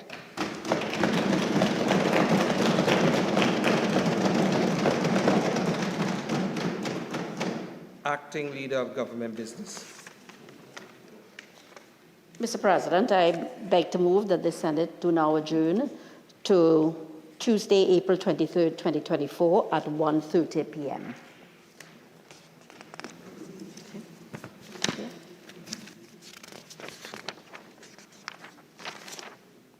Honorable Senators, before I put the question on the adjournment, leave has been granted for one matter to be raised on the motion for the adjournment of the Senate. Your matter will go across to tomorrow, right? Senator Mark. Senator Thompson, aye. Thank you, Mr. President, for allowing me to speak on this matter at this opportune time, this being Child Abuse Month. The need to enact legislation for the mandatory reporting of child abuse and neglect. Some months ago, on iron dependency, a Children's Authority staff member advised the public of their legal duty to report child abuse. Wanting to know about that law, I called the show, then I posted in the chat to no avail. Goal 16.2 of the Sustainable Development Goals requires states to end abuse, exploitation, trafficking, and all forms of violence against and torture of children. In 2006, the Child Rights Committee, to whom we report our progress in implementing the Convention on the Rights of the Child, the CRC recommended that we take the necessary measures to prevent child abuse and neglect by, inter alia, introducing legislation making reporting obligations mandatory for suspected cases of abuse and neglect for all professionals working with children. In 2011, the said committee in General Comment number 13 on Article 19 of the CRC, the right of the child to freedom from all forms of violence, stated, in every country, reporting of instances, suspicions, or risk of violence should, at a minimum, be required by professionals working directly with children of violence. In 2018, the Children's Authority recommended to the then Attorney General to amend the Children Act to make mandatory reporting of offenses against children. Long before the so-called Valsane horror story broke, I have heard police officers, the media, workers, and others speak in public of their having a legal duty to report child abuse. As in the olden days, when people saw the Scarlet Pimpernel or Shylock looking in his bun for mention of blood, I searched everywhere for that law to no avail. Let's examine our laws. The Children's Authority Act established our premier child protection agency, the Children's Authority, with one of its core functions being to investigate complaints or reports of mistreatment of children. Section 22(2) states, a police officer or any other person having reasonable grounds for believing that a child is in need of care or protection may seek the assistance of the authority for care or protection of such child. The words any other person includes the public, but the words may seek speak to optionality, not obligation. all the elastic in the world cannot stretch those words to create a mandatory duty on the public to report child abuse. Section 5 of the Summary Offences Act contains sanctions against child abuse, but has no provision mandating reporting child abuse. The Children Act details a myriad of offences against children, all punishable by fines or imprisonment or both. Section 15 refers to a complaint on oath of child abuse or the potential for abuse being made by an approved public officer experienced or qualified in social work, and a complaint by a person who, in the opinion of the magistrate, is acting in the best interest of a child or young person. Such person may be a member of the public, but there is no mandatory duty on such person to make a complaint. Section 50 of the Children's Authority Act provides for certain designated persons to notify the authority, the parent, guardian, or person responsible for the child, a children's attorney, the police, where an offense has been committed against a child or there is reason to believe has been or is likely to be committed. The persons designated are a public officer, experienced or qualified in social work, a person employed on contract by the government, experienced or qualified in social work, a person who, in the opinion of the court, is acting in the best interest of the child, or a constable. There is no mention there of an obligation on members of the public to report. When you look at Section 31 of the Sexual Offences Act, it says any person who, A, is the parent or guardian of a minor, B, has the actual custody, charge, or control of a minor, C, has a temporary custody, care, charge, or control of a minor for a special purpose, as his attendant, employee, or teacher in any other capacity, or is a medical practitioner or registered nurse or midwife, and has performed a medical examination in respect of a minor, and who has reasonable grounds for believing that a sexual offense has been committed in respect of that minor under this Act, or Section 9, 10, 18, or 19 of the Children Act, shall report the grounds for this belief to a police officer as soon as is reasonably practicable. The word shall indicates a mandatory obligation on named professionals, members of the public, and not named among the duty bearers. Section 26A1 of the Domestic Violence Amendment Act 2020 states that a person who has actual custody, charge, or control of a child has for a special purpose as his attendant, employer, teacher, or caregiver, or in any other capacity, temporary custody, care, charge, or control of, or reside with, or who is a social worker, who has reasonable grounds to believe that the person has engaged, is engaging, or is likely to engage in conduct that constitutes domestic violence against a child, shall report the grounds for his belief to a police officer as soon as reasonably practicable. No mention is made of the general public. In Trinidad and Tobago, therefore, mandatory reporting of child abuse is found in the Sexual Offences and Domestic Violence Acts, and their provisions govern only the prescribed person's name in the legislation, not the general public. Mandatory reporting of child abuse and neglect is not universal. Most countries in Europe, Canada, Australia, most of the United States, Israel, Rwanda, Sri Lanka, and others, including some Caribbean countries, provide for mandatory reporting of child abuse and neglect. And some of them mandate the public to report. When you look at Jamaica, their Child Care and Protection Act 2005 in Section 6.1 imposes a statutory duty to report on certain prescribed persons.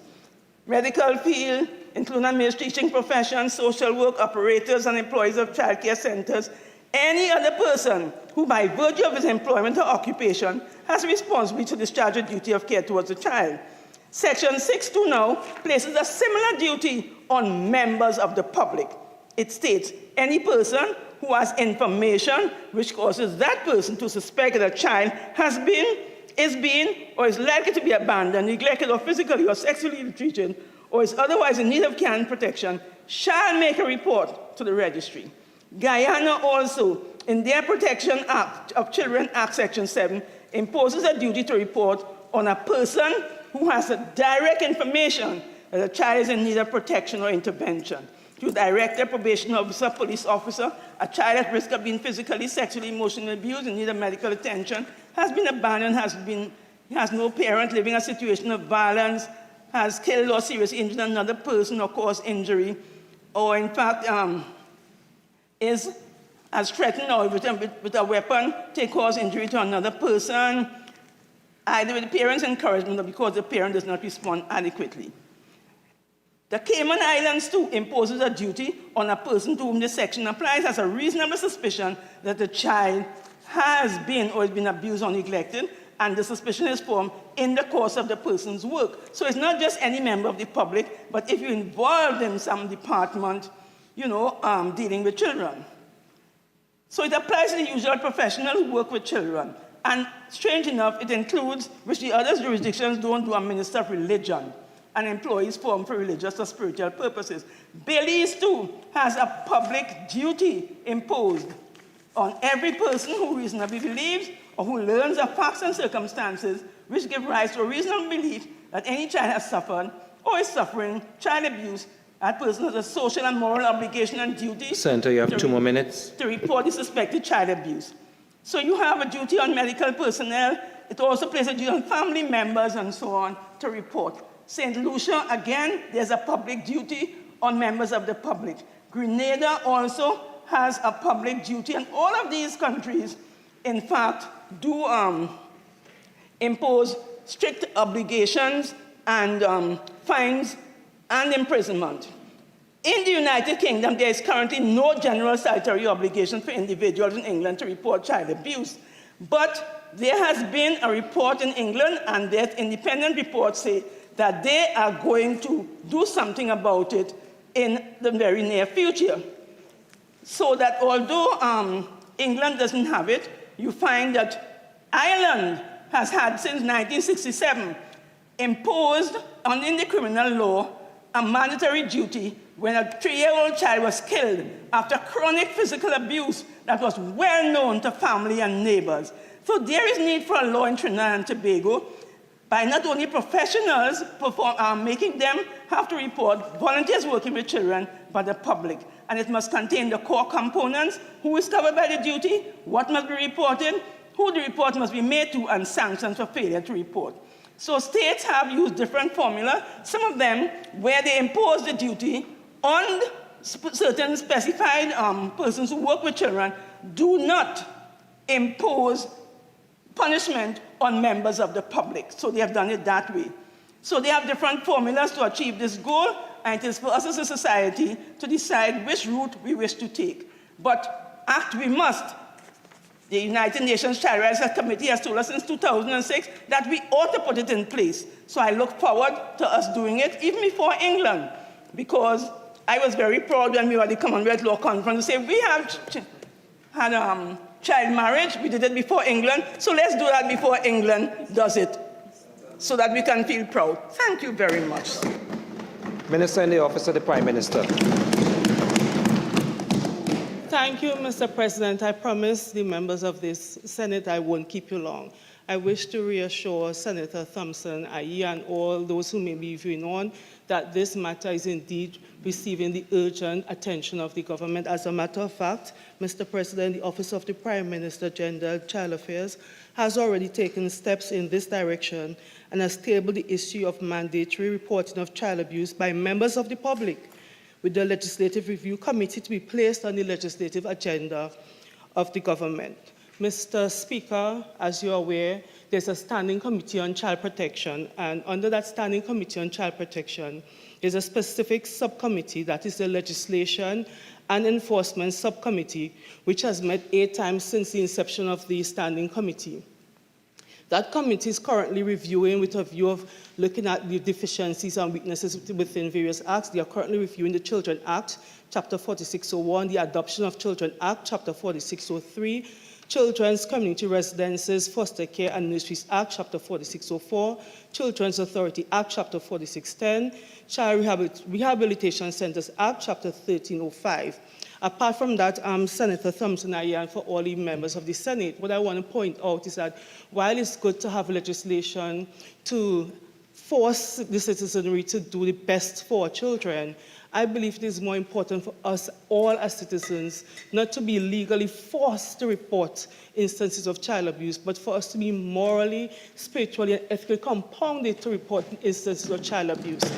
And because of that, We have been working alongside various civil society organizations. We have been working alongside corporate Trinidad and Tobago.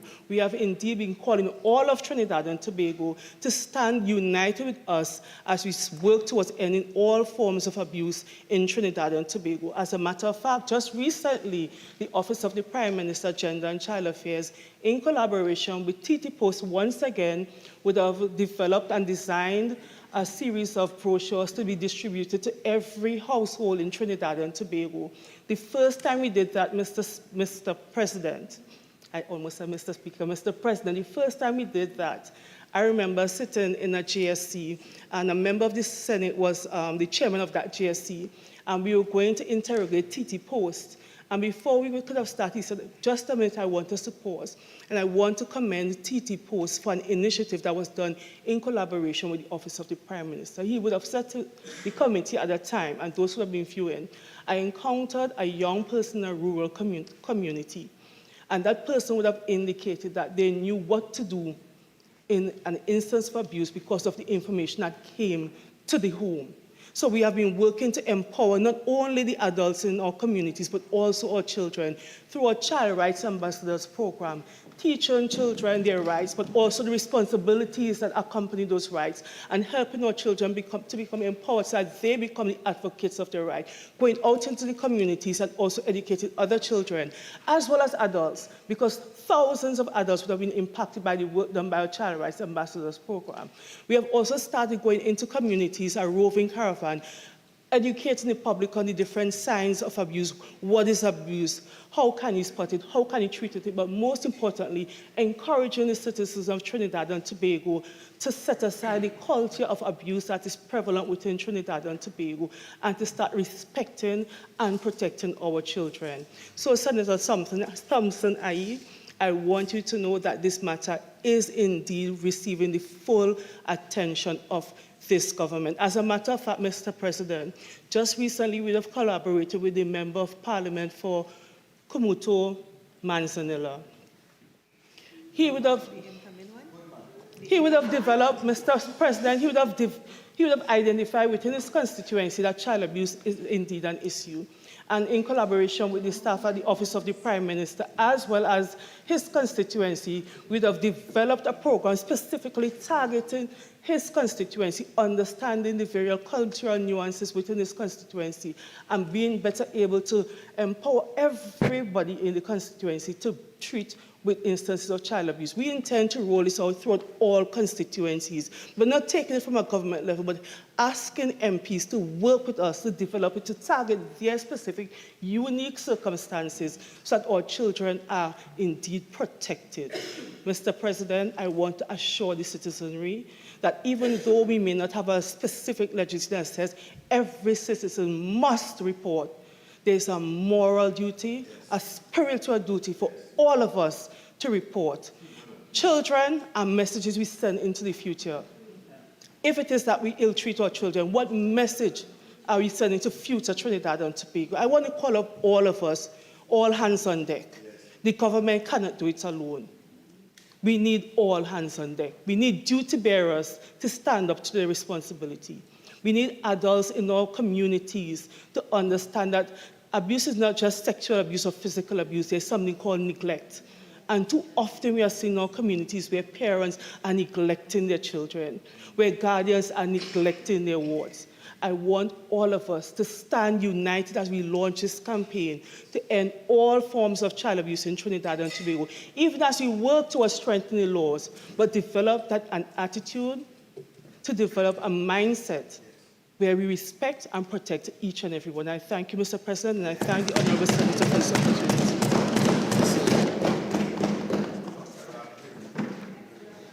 Honourable Senators, before I put the final question, I wish to inform you that today, Monday, April the 22nd, 2024, the world observes Earth Day 2024 under the theme Planet versus Plastics.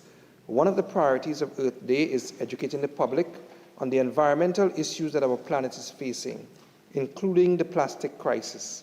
In this regard, the Office of the Parliament has adopted the theme Planting Seeds of Knowledge and undertook several initiatives in partnership with the Environmental Management Authority and the Port-of-Spain City Corporation. These events all targeted schools within the Port-of-Spain area. A series of tree planting exercises was selected as an appropriate venture to commemorate this important day. To this end, 3 public squares in Port-of-Spain, all with a rich educational history, were chosen for these exercises.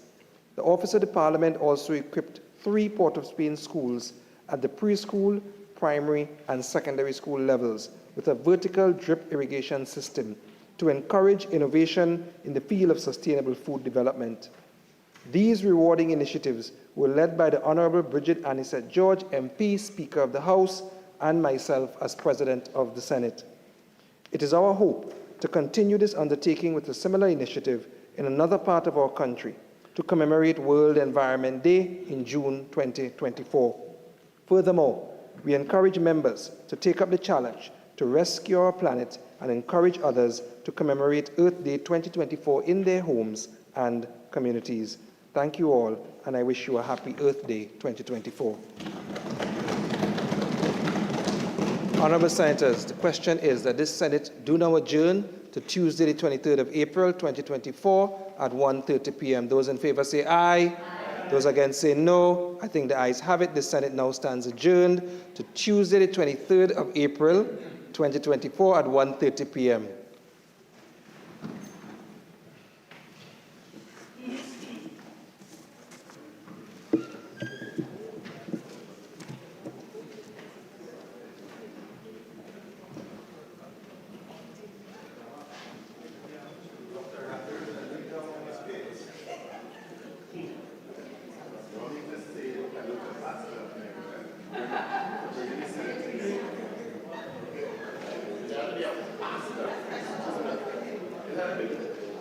Divine intervention.